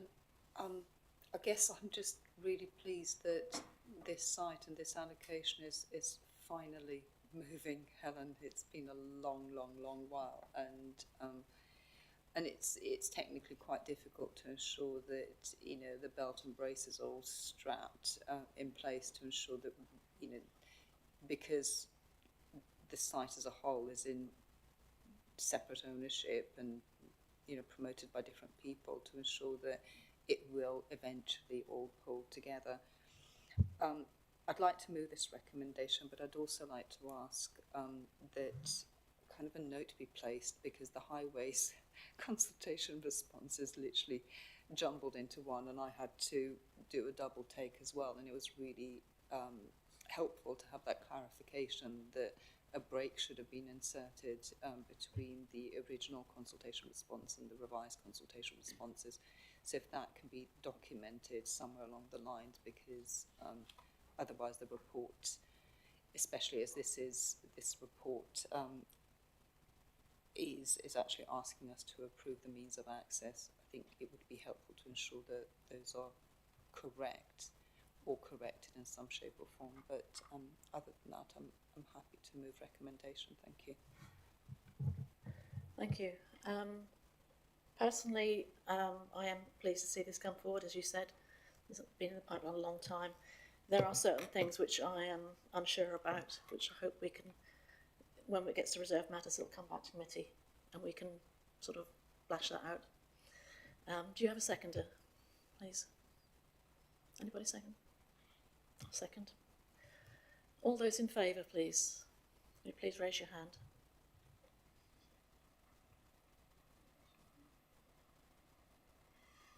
That's 4. All those against?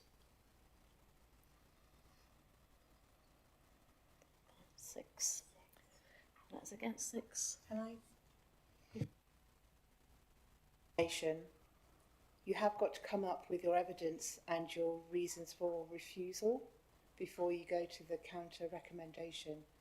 I haven't heard anything from the discussion on why you find the application acceptable and why it doesn't meet the policy as per the recommendation. So I think you need to carefully look at why the proposal does not meet the policy before you can go on your counter recommendation, because I haven't heard anything from you to say what that would be.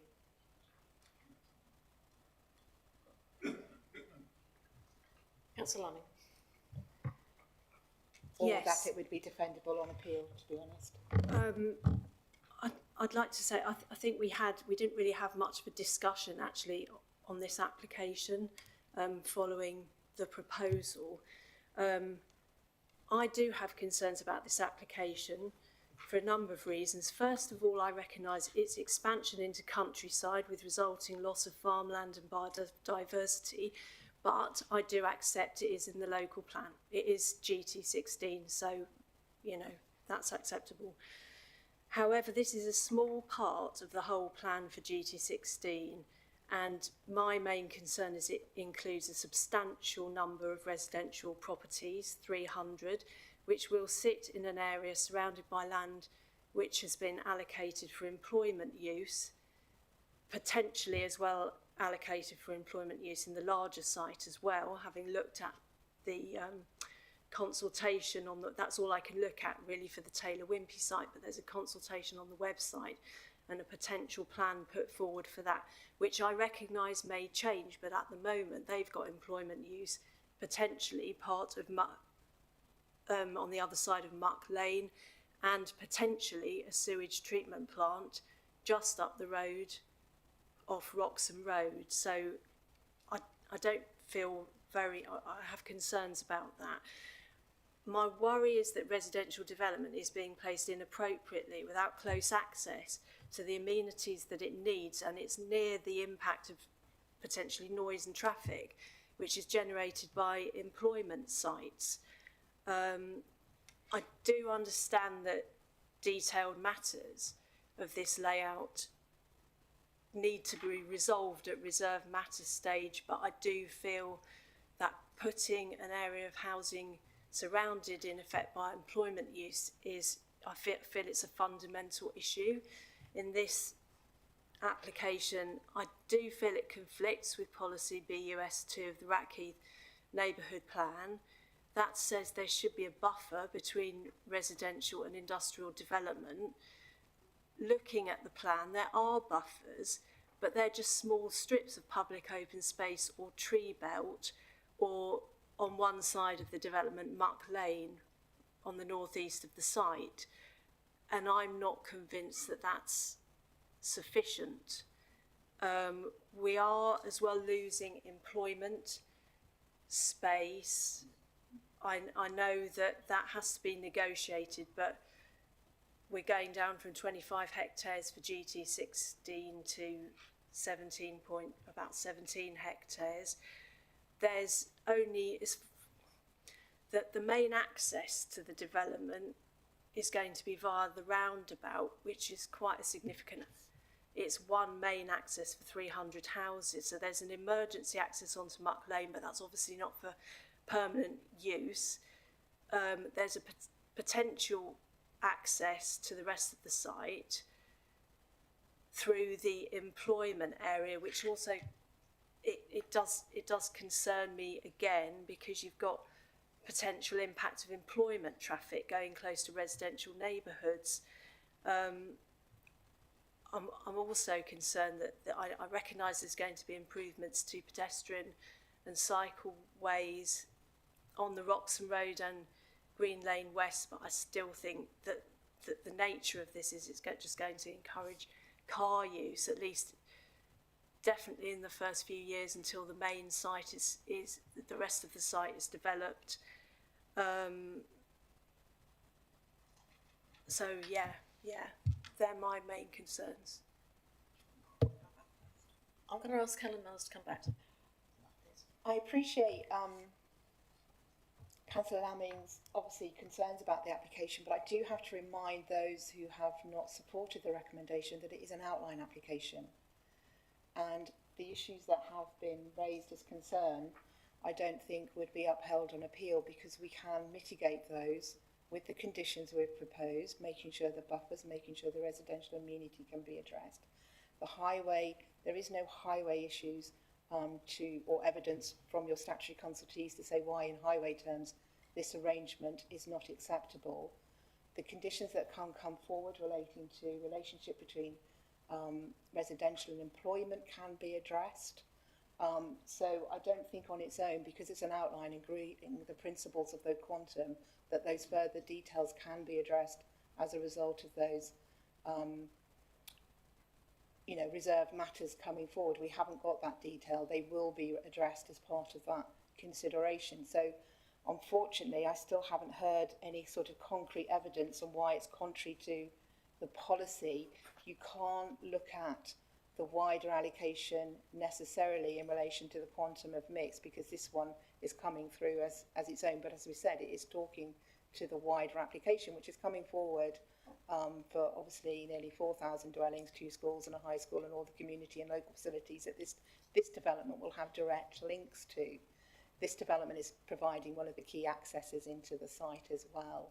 So at the moment, I am struggling to hear what evidence you have to say why an outline cannot be addressed with conditions to resolve the issues that you've just raised.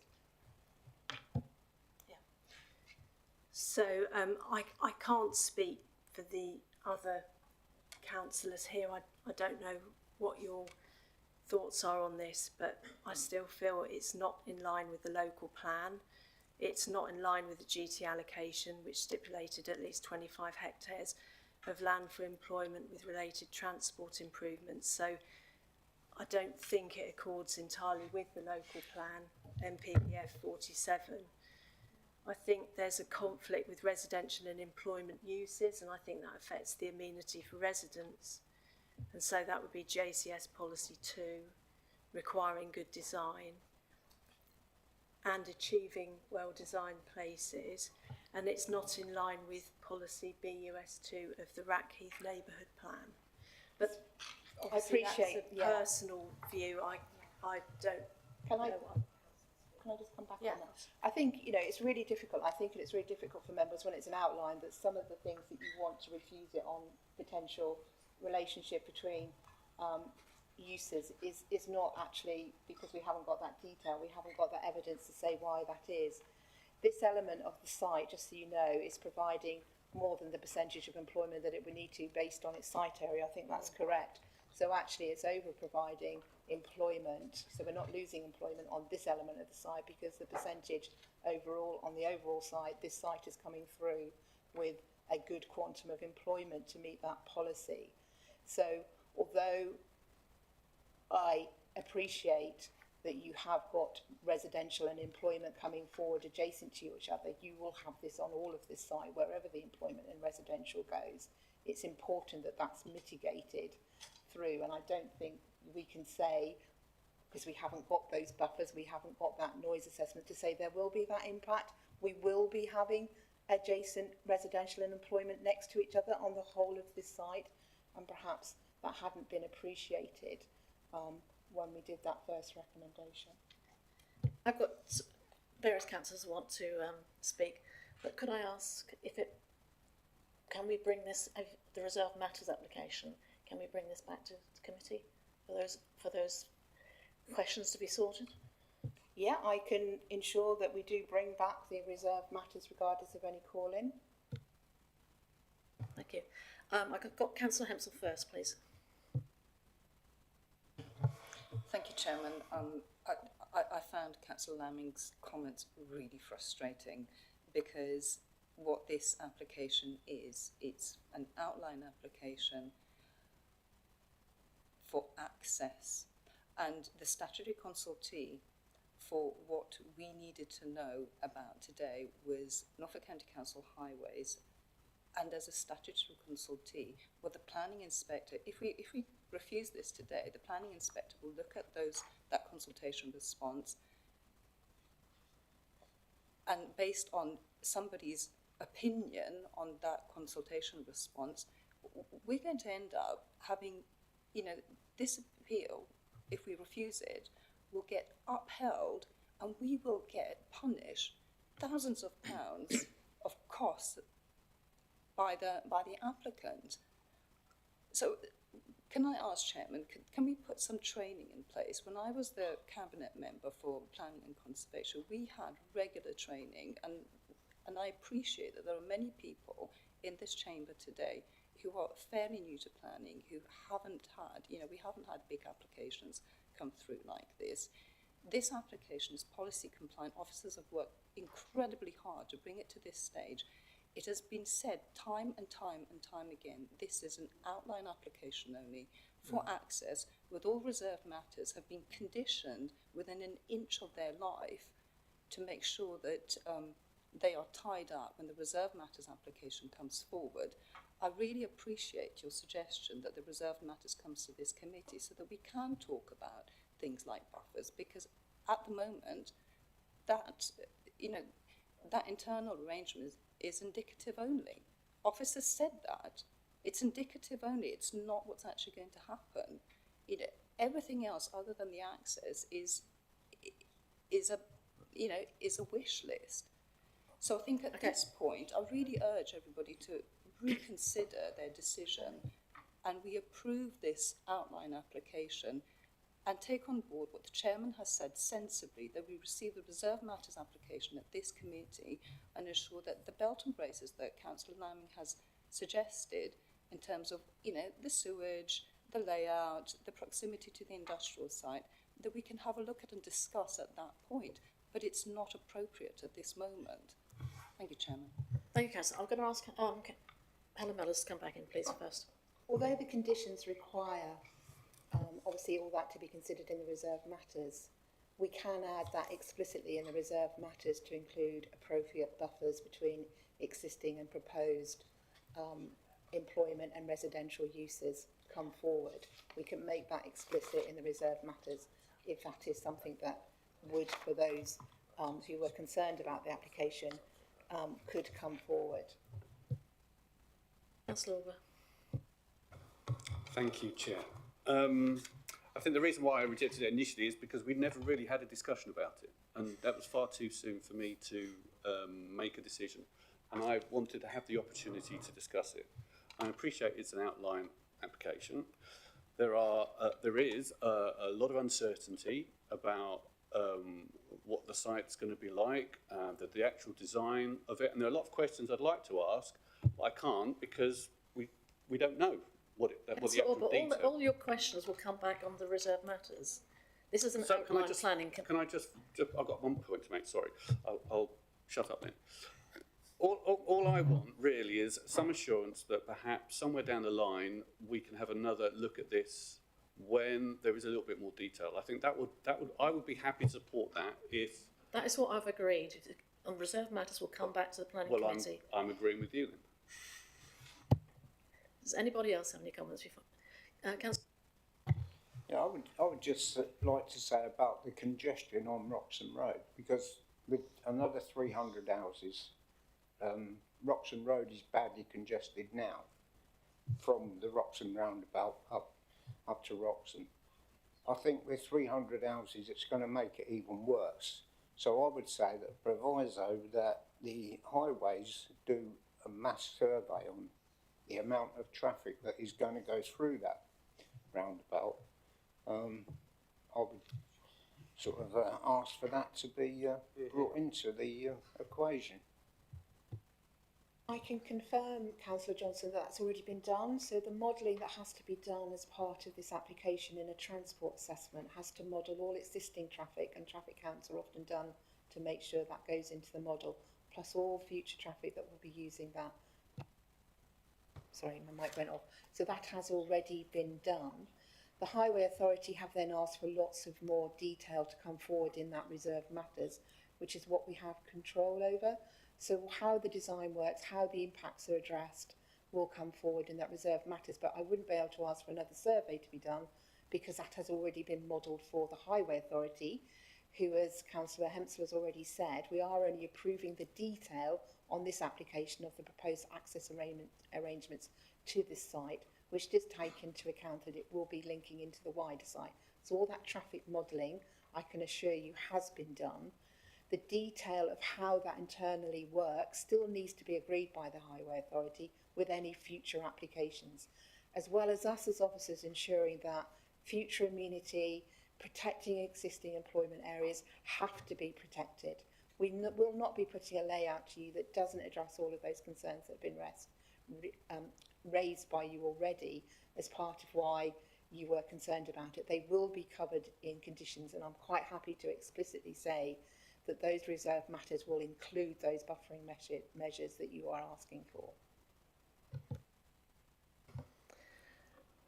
If we've got no more comments, can we have another show of hands on the condition that the reserved matters application comes back to council? Sorry, Chairman, there's a bit of a, so the recommendation was moved and seconded and voted down. Now we have to take the counter proposal, etc. So I think Jess will advise us on the process from now on, because we found ourselves in a bit of a muddle. At the moment, can I just comment, because I don't think we've had a counter recommendation.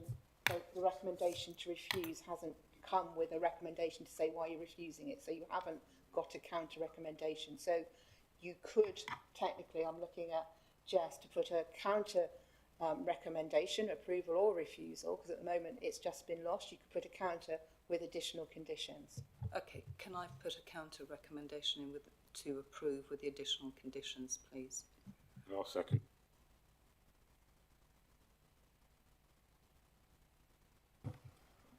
Okay. Do you want to elaborate on that, councillor? I think the counter recommendation, because we haven't had a counter refusal recommendation with reasons, is to recommend approval, but with the additional conditions that the reserved matters includes the explicit requirement for buffers between the existing employment and proposed employment and residential adjacent to all the boundaries to come forward as part of those reserved matters. It might be worth asking, Chair, if there's any other conditions that may want to come forward with that counter recommendation. Can I? I agree with that. Chairman, if I may, I think bearing in mind the concerns about the Roxton Road congestion, I think the travel plan... Excuse me, Councillor Helpsall. Can I ask all members to pay attention, please? Thank you. Am I back on? Yeah, okay. So the travel plan was already mentioned. I think that would definitely need to be tied into the conditions, because that would encapsulate some of the concerns that were muted in this committee. Require a further transport assessment as part of the reserved matters unless something had materially changed that hadn't already been considered. I'm satisfied that the Highway Authority have considered all future impacts as part of this application, but remind yourselves that actually, although we have to consider this one on its own merits, there is a wider application which is for nearly 4,000 dwellings, which is having its own transport assessment, which does have to take into account the impacts of this development and how that will be dealt with. So they do talk to each other. Councillor Tibble. Just a quick one before we vote on some of these. So this indicative plan, location of employment areas and housing can still be amended under reserved matters. And if we don't get a layout that works, at the moment there is a logic to retain the existing hedging and buffers between the two, because they give a buffer between each other. So indicatively this could work in our opinion, subject to detail, and there's an awful lot of detail that we need: the type of road, the landscaping, the buffering.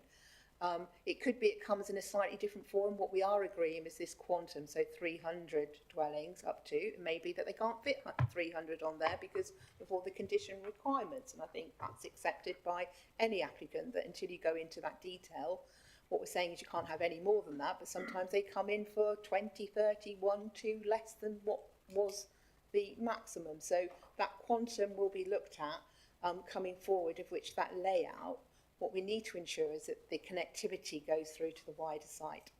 so the concerns I have in terms of access and employment area, the only way out is to go back through that roundabout, in and out through what is a residential area. That's one of the concerns I have. So we could look at that under reserved matters to suggest It can be looked at to see different whether road layout or something to separate. Because as an example, on the existing employment area, there's a skip hire place. So if they suddenly popped up in the new area, I wouldn't fancy the road at the front of my residential street. Skips going backwards and forwards every day. So that's we need to ensure the right employment, i.e. the ones that can sit alongside your residential, adjacent to the residential, and they were called old B1 uses and they're now E something else.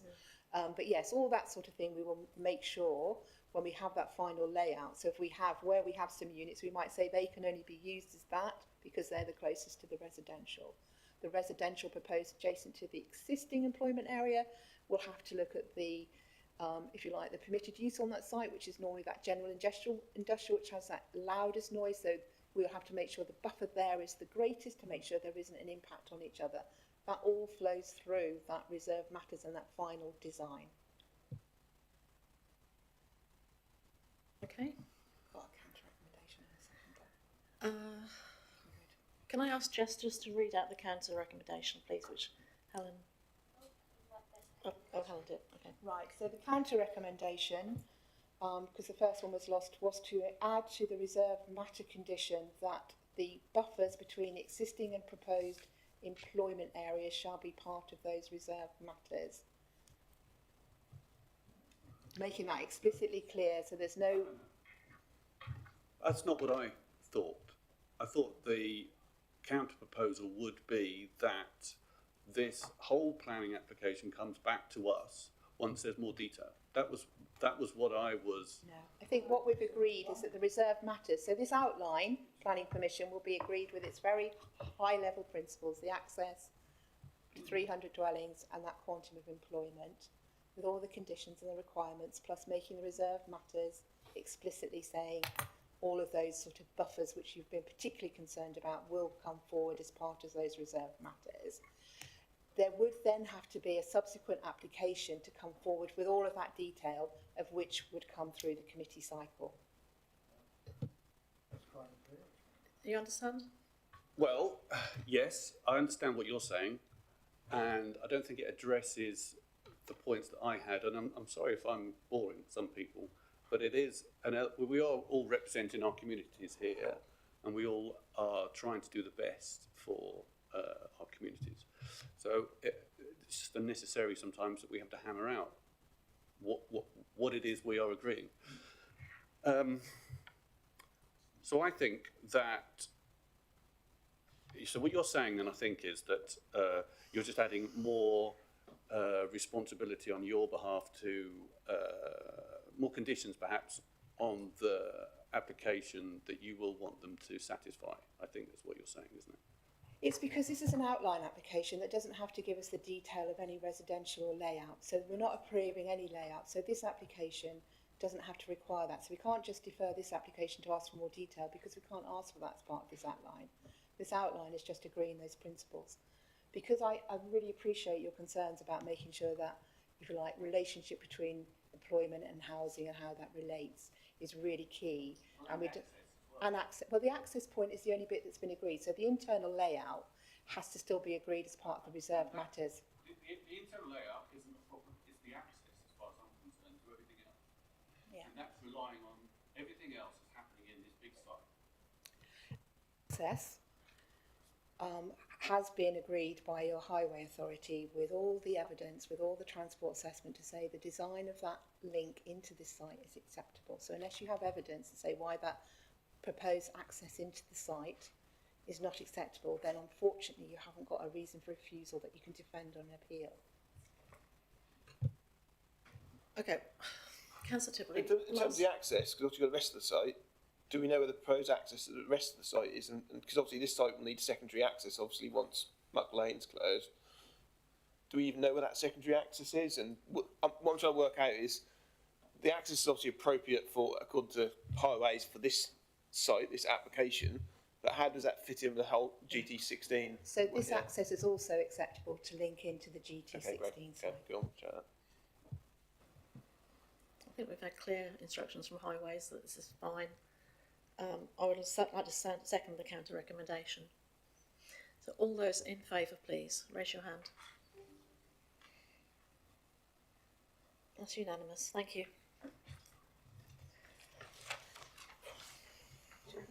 Yes. I'm going to have a comfort break, please, of 5 minutes.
Councillors, can I ask you to take your seats, please?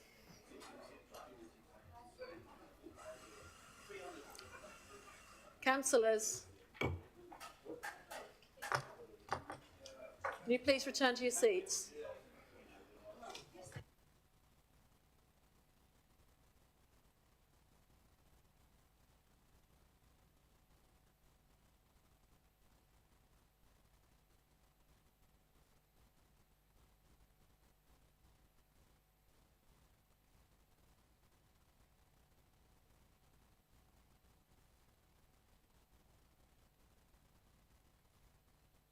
Right, are we all present?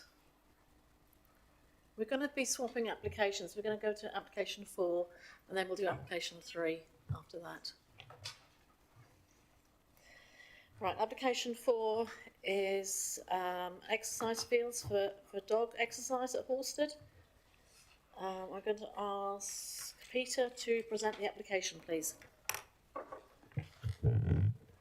Thank you, Chair. So item number 4. Sure, so for Donkey Dell exercise field, so this is for a change of use of land for dog exercising. The application site is located in the countryside, close to the settlement of Horsted, slightly to the west of the settlement. It's in a wider parcel that's owned by the applicant, but the actual dog exercising area is limited to the area shown in red on this plan. So the access is marked off of the highway. You progress down an unmade track into the site, and the parking area is beside the two dog areas. Some part of this application is retrospective, so there is some use already underway on site, and some of the features are there, as you'll see in the photos later in the presentation. There are other elements that are proposed as part of this application for future use. So in relation to the site constraints, it's a fairly open site around the boundaries. It's more open meadowland. There's grazing both from the applicant and other land users around the area. One of the primary restrictions in terms of neighbour constraints is the dwellings that are located to the west along the highway. They primarily front the highway in this location, so there is some separation between the application site and those dwellings. Again, the satellite image, just to give the wider image, and this really shows the sort of character of the countryside around there, very much open fields with just those neighbouring dwellings sort of breaking that up in the area. And again, coming in closer, the application site is quite open in terms of its character. There are boundary treatments in terms of hedging and trees along the highway, and then again further back down into the site, sort of to the north, and then some more around the neighbouring dwellings. So looking at the site photos, the access is existing off of the highway. There's already a drop curb in place. You will have seen a highway comment that there's no objection from a highway perspective, subject to the clearance of the visibility displays around that access, and a condition is proposed to require that. Again, moving on to the quality of the highway in that location, there is some footpaths, and it is rural, obviously, we're not without centre lines in the road, but it is wide enough for 2 cars to pass in that area.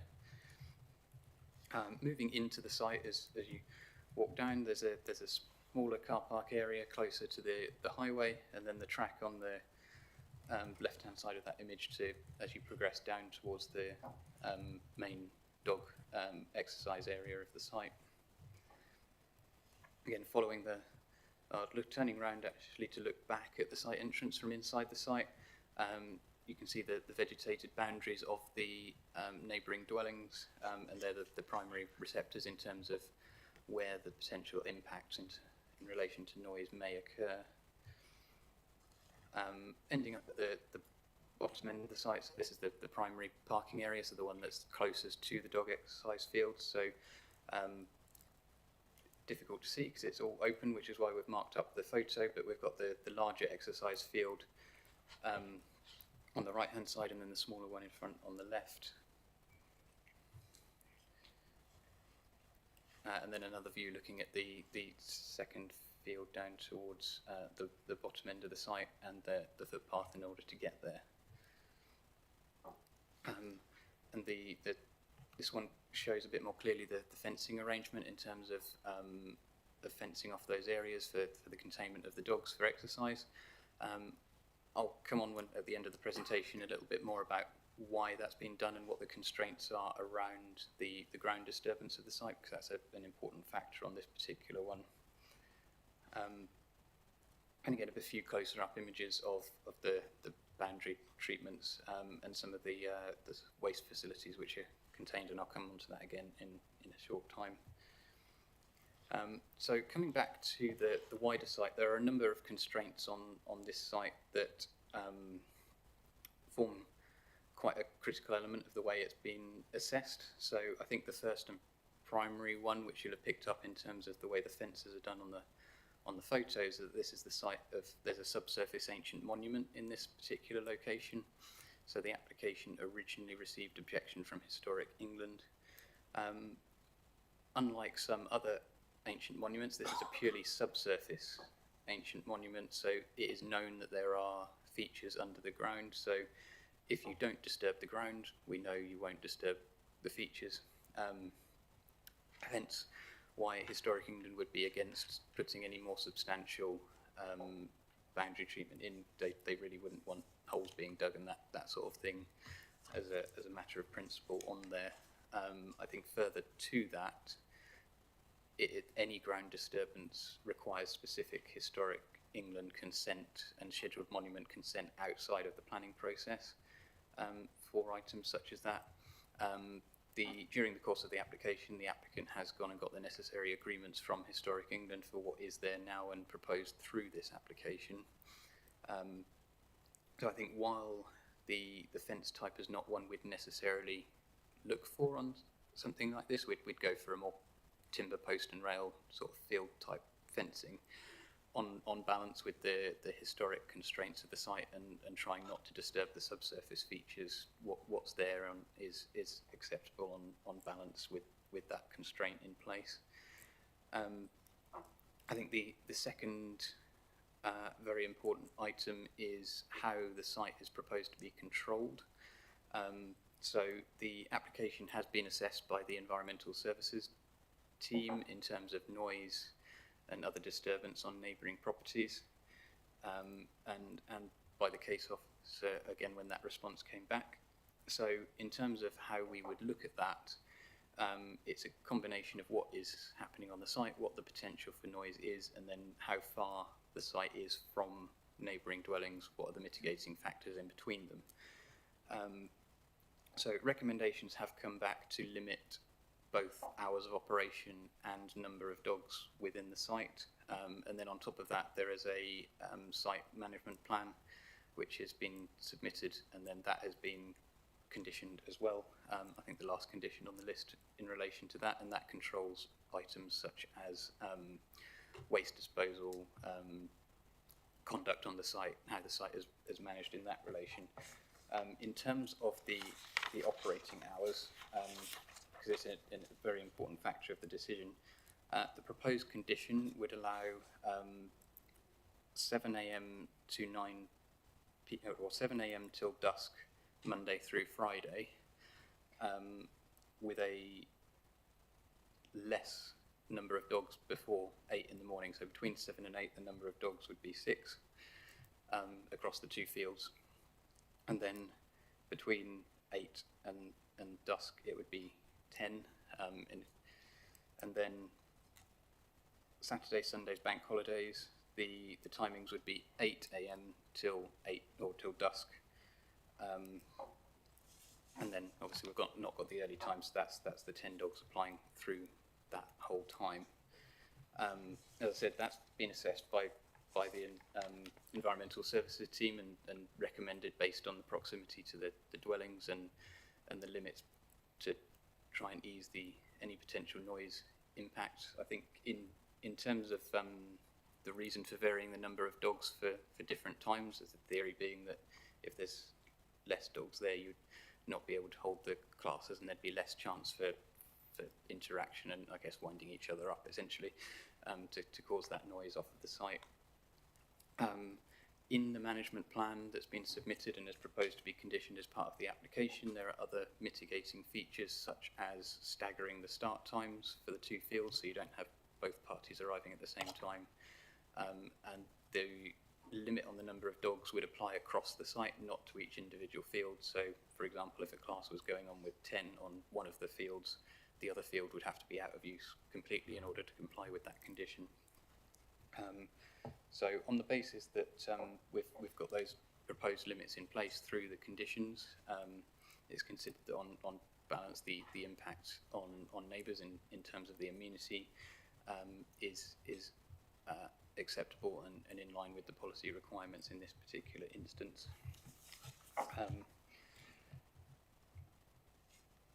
With all of those considerations in place, I think that one final condition that is not on the list that has come up that I think would be useful for us to add on is just to remove permitted development rights for temporary structures.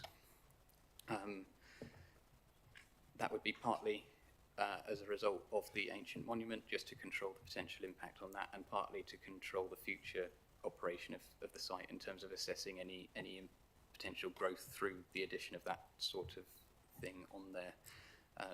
So the actual ancient monument restrictions do actually restrict things slightly more than planning would in this particular instance, but that last condition is considered necessary just to keep control of the site in the future. And with all of those in place, the recommendation on this particular item is for approval with those conditions. Thank you, Peter. Can I just ask you to clarify the lighting situation? Is there actually lighting on site? My apologies, I missed that one. Yes, no, there's no lighting proposed on the site, and the condition that references lighting in the decision notice is again a recommendation for environmental services to say no lighting at all unless it's first submitted and approved to the council. So at the moment there's no lighting proposed as part of the plan. If any were to come forward, it would have to come through our assessment in order to provide it. Okay, Councillor Hempsall. Thank you. I may have missed this. This is for agility, right? Or something like. I think the primary use, this sort of site is becoming quite common, particularly since the pandemic. So I think the primary use of them tends to be people exercising their dogs, just if they can't exercise them at home or if they can't let them off the lead in terms of recall. So it's a contained area where it's safe for people to let the dogs off the lead. So part of the use is that, of just people exercising their dogs, individuals. But I believe the applicant does also have some dog training classes and other things like that during the course of the day. But there's a combination of the two uses. Can I just clarify, because dusk is quite late in the summer, like really late in the summer in this part of the country. So what is the rationale for saying dusk and not putting a cut-off point at about 9 o'clock, which I think would be sensible? I mean, is that...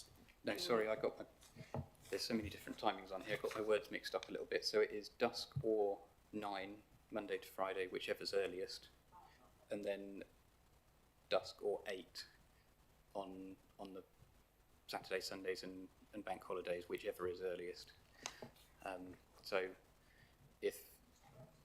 Yeah, as you say, in the summer 9 would be earliest, whereas in the winter dusk would be earliest. We'll get the define dusk in there to make sure that that's an enforceable time to make sure, and as for the exact reasons you highlighted.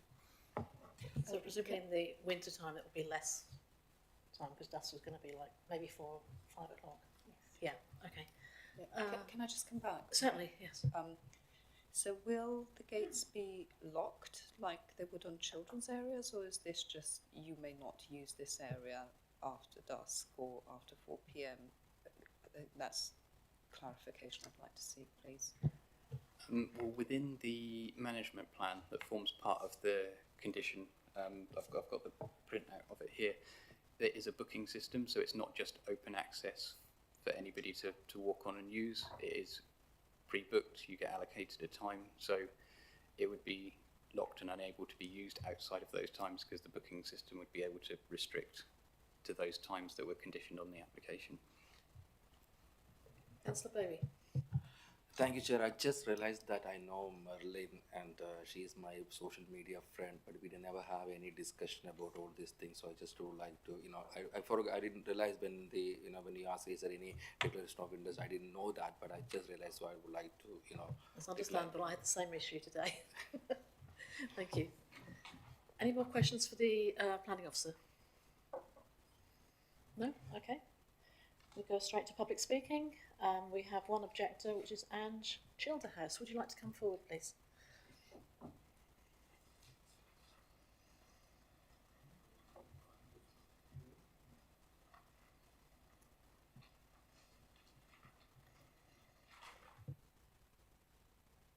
You have 5 minutes from when you start.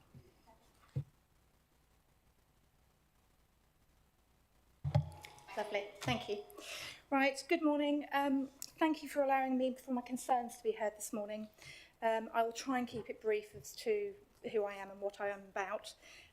I am the nearest neighbour to the application site, as in we are on the land to the west of the site. We do not live there. It is a business, which is, I think it says adjoining business on the plan. That is us. My husband and I run a country pursuits business on the land. And we have the land, we own the land to the west, and we rent the land to the north of the boundary of this application. We share an access track. The applicant owns the track, but we have full access rights from the gate in the picture right down to our business at the back. So the applicant has erected a dog pen and created a car park and started a business without planning permission or ancient monument consent. We have a fractured relationship with the applicant that's resulted in a legal process through the courts. On this basis, we do not wish any further disputes. We're trying to mitigate any further unnecessary. We're asking for the committee to either decline the application or to approve the conditions that would provide us with some protection from the negative impact that this unauthorised business has had so far. Moving on, the Harris fencing that's been used that you touched on that is not normally in keeping with this kind of area, I agree it's not in keeping. It's designed as a temporary builder's enclosure, so it's not a long-term solution.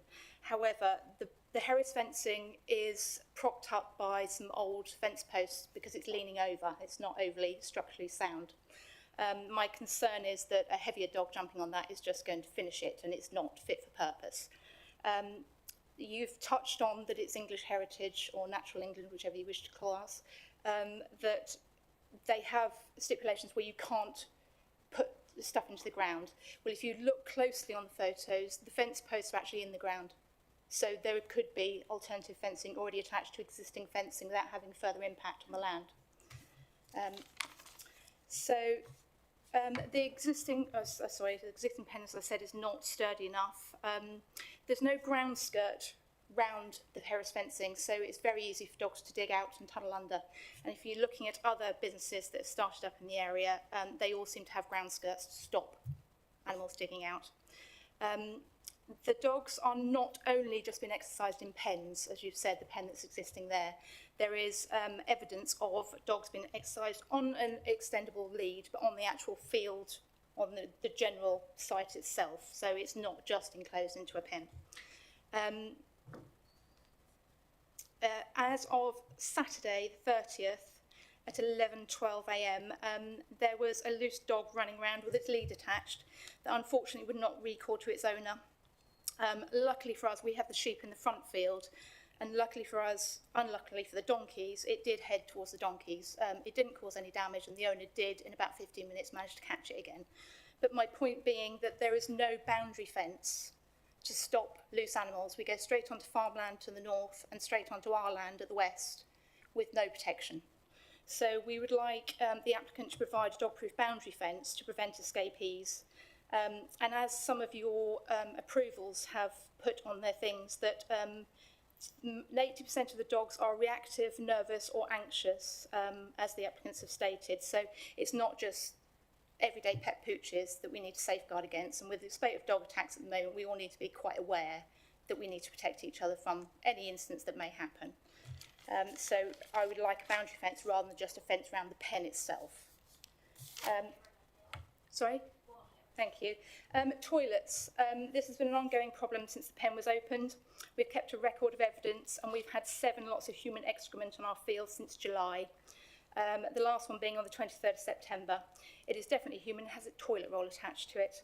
I think it's completely unacceptable for us to clear faeces from a neighbouring business. And I would ask, I know you've said it's unnecessary to have toilets, but I don't think it's unnecessary when I have to clear it up. I don't think it's acceptable. The noise on the existing pen at the moment is manageable. It's down to the far north of our site, but the proposed pen is about 3 metres from our boundary, which is going to be, as you can see, it's quite a lot larger than the existing pen and would have a huge impact on our business. I don't see any reason why that pen could not be switched and put on the further boundary, further away from our property. The dog waste has been a lot better since the provision of the waste production, but we would quite like that as a condition so it wasn't removed at a later date. Thank you. Thank you. If I could ask you to return to your seats. Thank you. And I would invite Marilyn Heath, the applicant, to come forward, please. Ms. Heath, you have 5 minutes from where you start. Good morning. I'm Marilyn Heath, an owner of Donkeydale Dog Exercise Fields, and I've lived at number 2 Frettenham Road, Horsted, since 2010. I was a retired person, but also a family carer for my disabled 27-year-old daughter. I've owned the land since 2007 and looked after my donkeys since the 80s and also have a lifelong interest in dog rescue. As you can tell, animal health and happiness is a lifelong passion. As a person who's been a working mother most of my life, I found myself requiring extra income to bridge the gap between my small private pension income and my increasing expenses, a situation that wasn't helped by delayed access to my state pension. So in late 2020, I set out to open a dog exercise field on my unused land. From my experience in the dog community, I knew there was a demand for safe and secure exercise facilities, and this business could help provide extra income to support my daughter and I, whilst giving the local community access to an underutilised area of natural beauty. The terms and conditions I imposed on the use of Donkeydale are all there for the safety of users and their dogs, as well as my neighbours. The website for Donkeydale clearly states terms and conditions for use of the field, which are also emailed to clients as part of the booking process. These include all dogs are to be on lead unless within the dog exercise field. The maximum number of dogs allowed by our automated booking system is 4. Any more have to apply directly to me. All waste is picked up and placed in the bins provided. And the vast majority of bookings are for 1 dog. In September, for instance, 68.5% of bookings were for 1 dog, and there were none for more than 4 dogs allowed. Having this space for people to exercise and train their dogs in a safe and monitored environment is invaluable to so many local people and has created a modest income to help support my daughter and I. Since the beginning in 2020, I've invited clients to comment on their experiences at Donkeydale. The initial field is relatively small compared to similar businesses opening Norfolk, but was built with exercising and training my own dogs in mind and to test the demand whilst managing personal investment. The most common comments received have been for an additional larger field for larger breeds, such as greyhounds, to really stretch their legs, whilst their owners can feel secure that the exercise area is enclosed. This is the reason for the proposed second field. We have full consent from English Heritage for the construction of a boundary fence and a shelter for the owners without compromising the important and respected remains.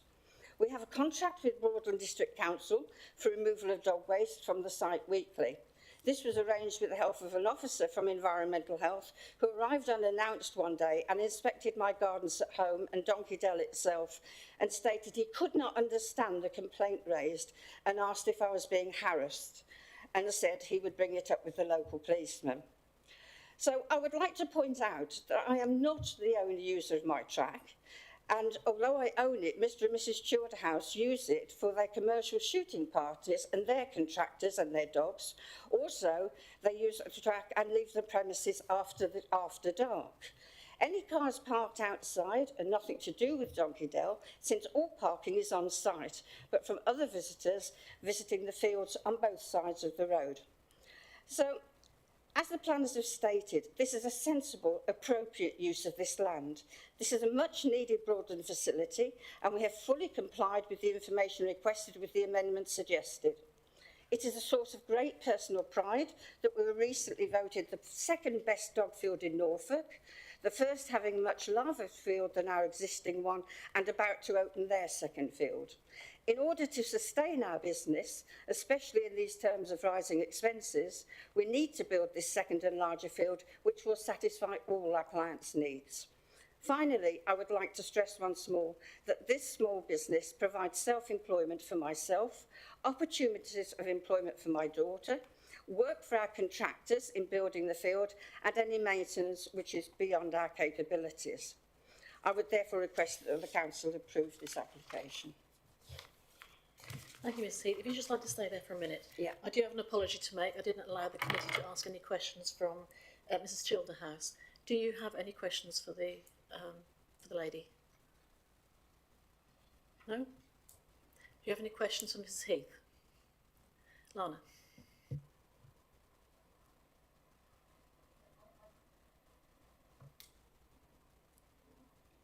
Sorry. Does that work? That's it, yeah. Yeah, okay. My question relates to the fencing. Obviously, I'm a dog owner, and at his Excuse lowest... me, Lana, I think some people are finding it hard to hear you. If you Yeah. could just sort of... So I'm a dog owner, and at his lowest point, my first guide dog had to be brought back from Caister in a police car.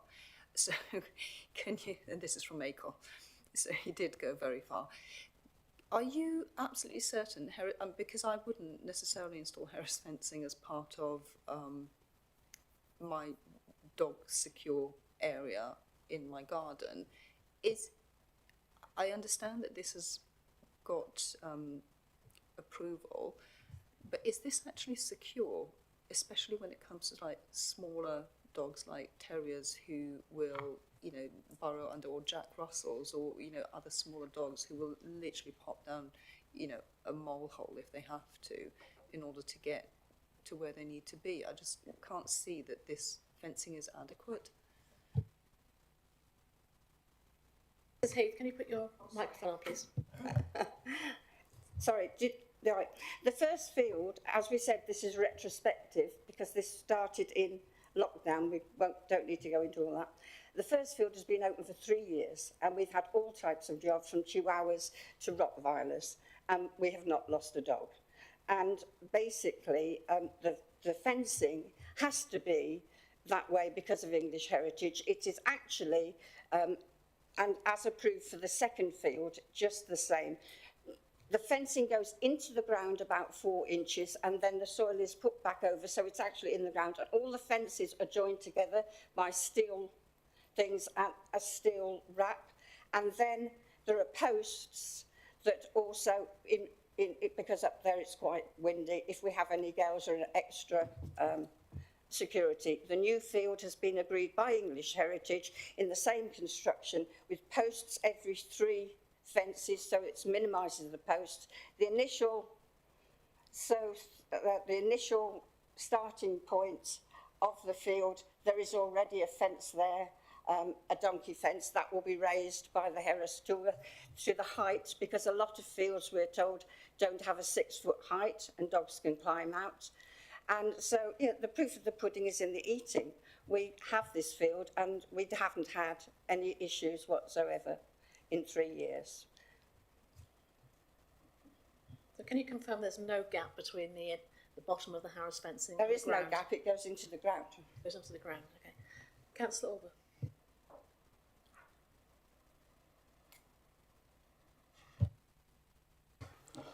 That's always very frustrating, that. Having a look at these pictures, you can see the Harris fencing and you can see that they are, there is a, I can't see a gap between that picture there. Yeah, if you zoom in, you can see it is pretty much at the bottom of the fence. So if it's just one or two dogs, then I guess they're going to be supervised. Are they, presumably they're supervised? The dogs, are they going to be, they're not going to just be left there, are they? They're going to be supervised. Yeah.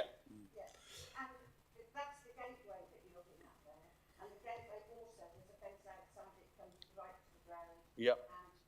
And is secured there. I see that.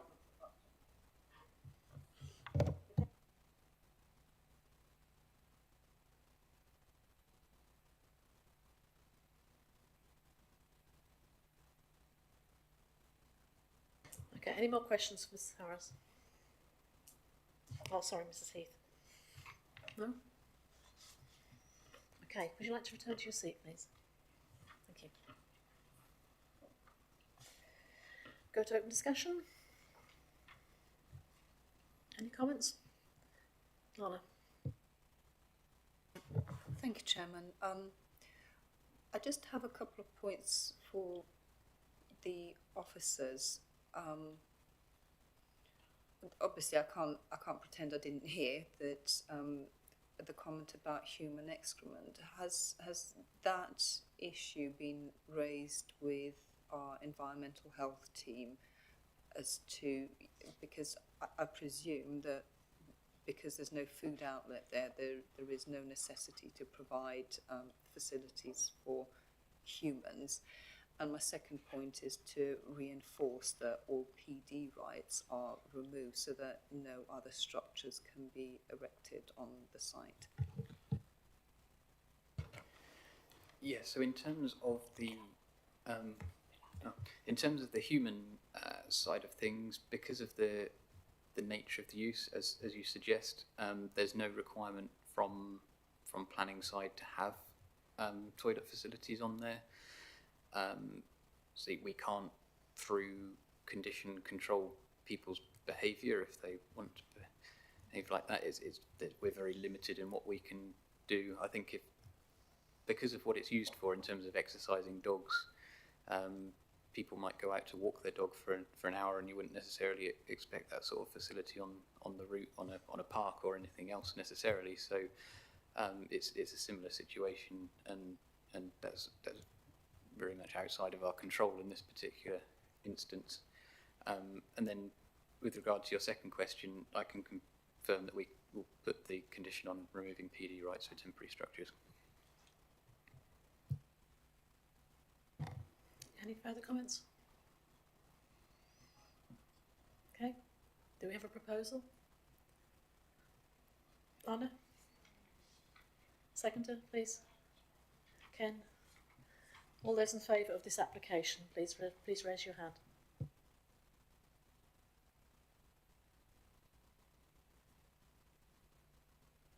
Thank you for attending. You may go if you wish. Thank you.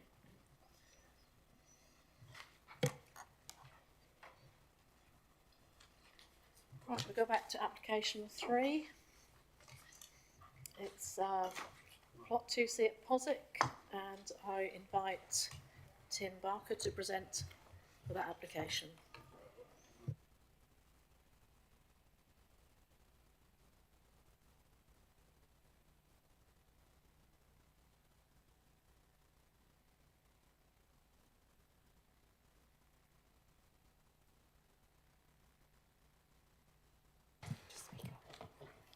Thank you. So this site is on Broadland Gate, which is the east of here. So you'll be aware the Broadland Gate, development of Broadland Gate is well underway, with a number of different uses having gone in.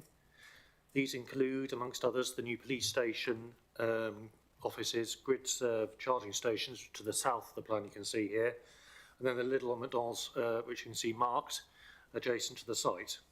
The application is to create another drive-through unit similar to the McDonald's, but for a coffee shop operated by Greggs.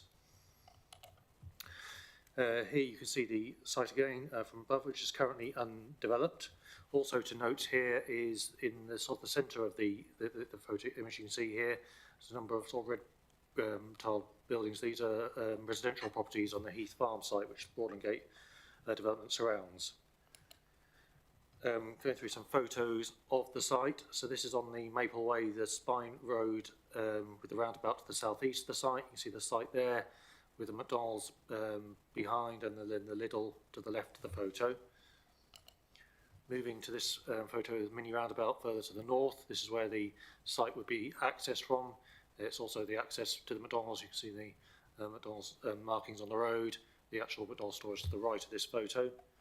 And then just in more detail, the point of which it's going to be accessed. The access is in place when they built the McDonald's.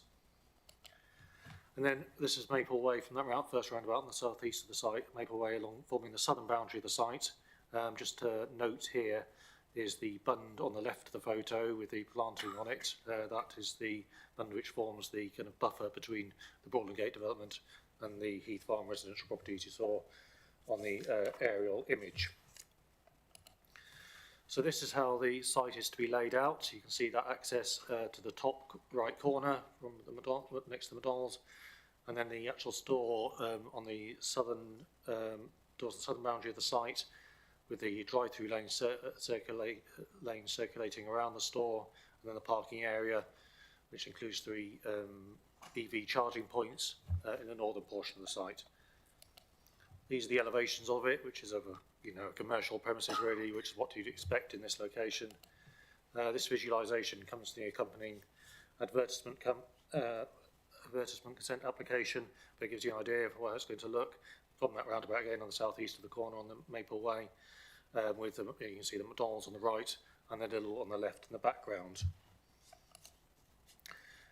You'll note from the report that amendments have been made to the layout to the satisfaction of the Highway Authority, so that is all acceptable in that respect.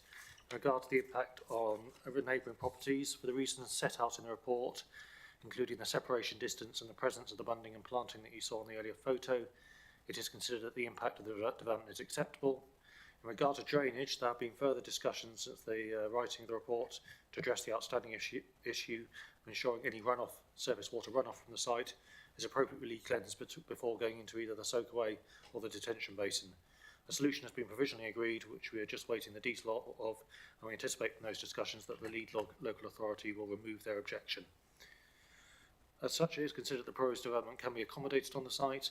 It may technically not fall within the uses originally set out for the site, but because due to the drive-through element, however, food and drink premises were envisaged as part of the overall mix, and as such, it is considered an appropriate use given the surrounding context, and is recommended for approval once we do have that confirmation from the local flood authority that they no longer have any objection.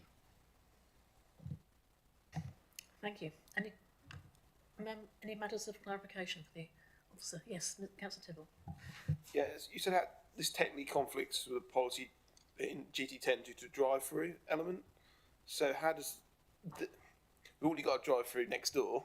So how is this one against policy? Was also the original drive-through also against policy? So anything that's contrary to policy has to come to committee for approval or refusal. Well, not refusal, because obviously it would be in line with the policy. So the McDonald's one also had to come to committee because it was technically contrary to policy. And there is a technicality there in that a normal sort of food premises would have been acceptable. It's the drive-through element that gives it a different use class, which is called sui generis, which means it isn't strictly speaking in that A3 use, which is a technicality, but each one that we want to approve contrary to the policy would have to come to committee. So the McDonald's application also came to committee. Any further questions? No? Right, the agent was going to attend today, but unfortunately he's held up with the traffic incident. So I'm going to ask Tim to read his written representation out for you. Yes, so the agent asked this to be read out. He said, "We wish to lend our support to the officer's balanced recommendation to grant planning permission for the proposed drive-through restaurant / coffee shop facility. The report before you references the technical inconsistencies between the proposals and development plan policy but highlights the overarching consistency with the objective of delivering job-creating development that will support further investment in economic activity in the strategic location. A further fundamental point to bear in mind in this case is that the proposed development represents the only realistic form of development that could be delivered on a plot of this nature and scale. It is an effective and efficient use when otherwise constrained land that can deliver a range of planning benefits. Some limited points of objection have been raised during the course of considering the application. The applicants have done everything possible to address these through amending the access arrangements, reducing levels across the site as far as feasible, without undermining the ability to drain the site, and introducing green features to the drainage strategy. The outstanding matters with the LFA will be addressed through the submission of updates to the filtration of surface water prior to discharge into the soakaway as required by the LFA, and clarification around the maintenance of these filters, i.e. matters of detail rather than principle. On balance, the technical inconsistency with the dated development plan allocation for this site is outweighed by the benefits of delivering employment generating development on a heavily constrained plot of land without material harm to other interests. This leads us to conclude that planning permission should be granted without delay following LFA endorsement of the updated drainage details. Thank you. As the agent's not here to answer questions, so should we go straight to general discussion? Councillor Hempsall. Thank you, Chairman. I won't bore you with my points on Greg's, but I think we've relied on drive-through restaurants through the pandemic, and should anything come our way like that ever again, then I guess we need to diversify our food outlets. So I'd like to move off as a recommendation, please. Is there any other comments? Councillor Tim. Do you want to make a quick comment or discussion first? The policy, would that just cover the GT10 area, or was that for the whole greater, that growth triangle? Can you?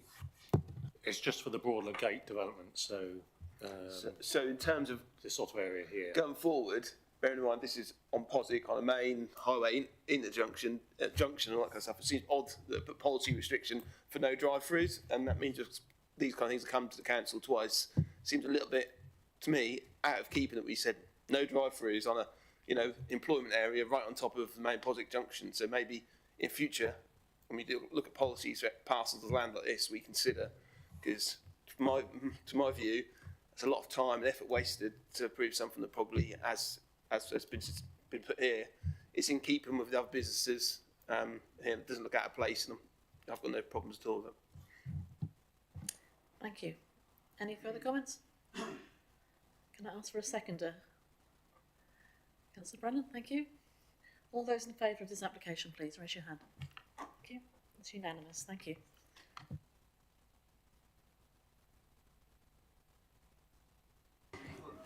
You just hang on, we've got appeals. Just ask for Councillor Laving to come back.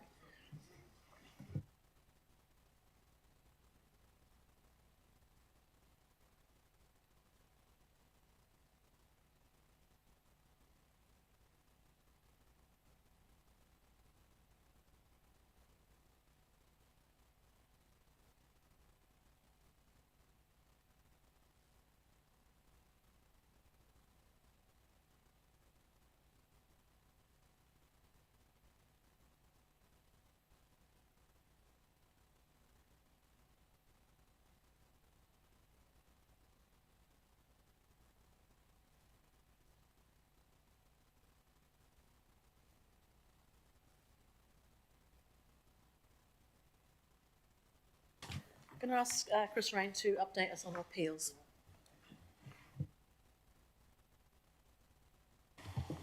Hi everyone. Yeah, just to go through the appeals that are on there. So I guess the first point, the good news is they were all dismissed. So good news. Just going through them. So the first one was to do with a TPO. So really, as is often the way with those, just looking at kind of two main issues. So whether the kind of tree of itself has a kind of positive enough of an impact on the character and appearance to kind of justify the TPO in the first place, and then any kind of justification for its removal. So the inspector kind of commented that it did have a real value, and to remove it would kind of create a kind of noticeable gap.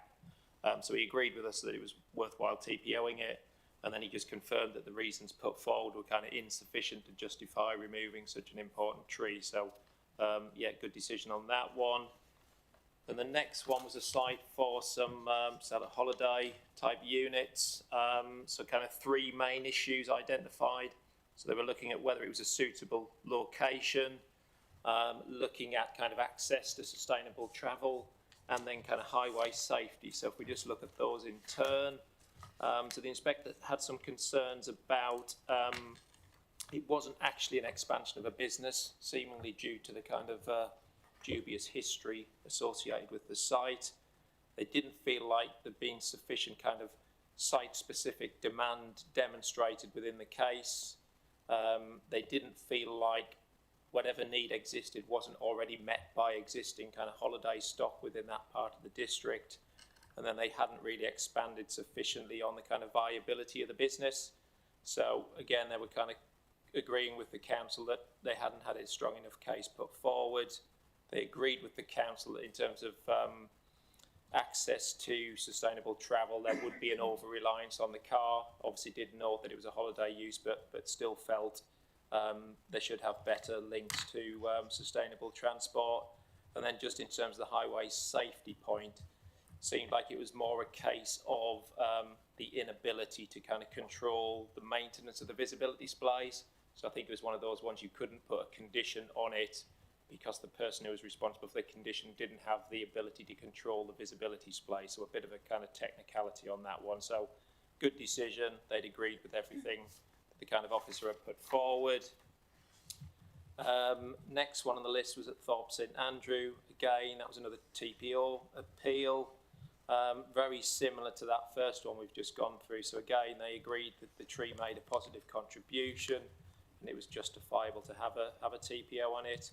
And then again, they didn't feel the justification put forward, which was sort of based upon kind of safety concerns, was enough to kind of justify its removal.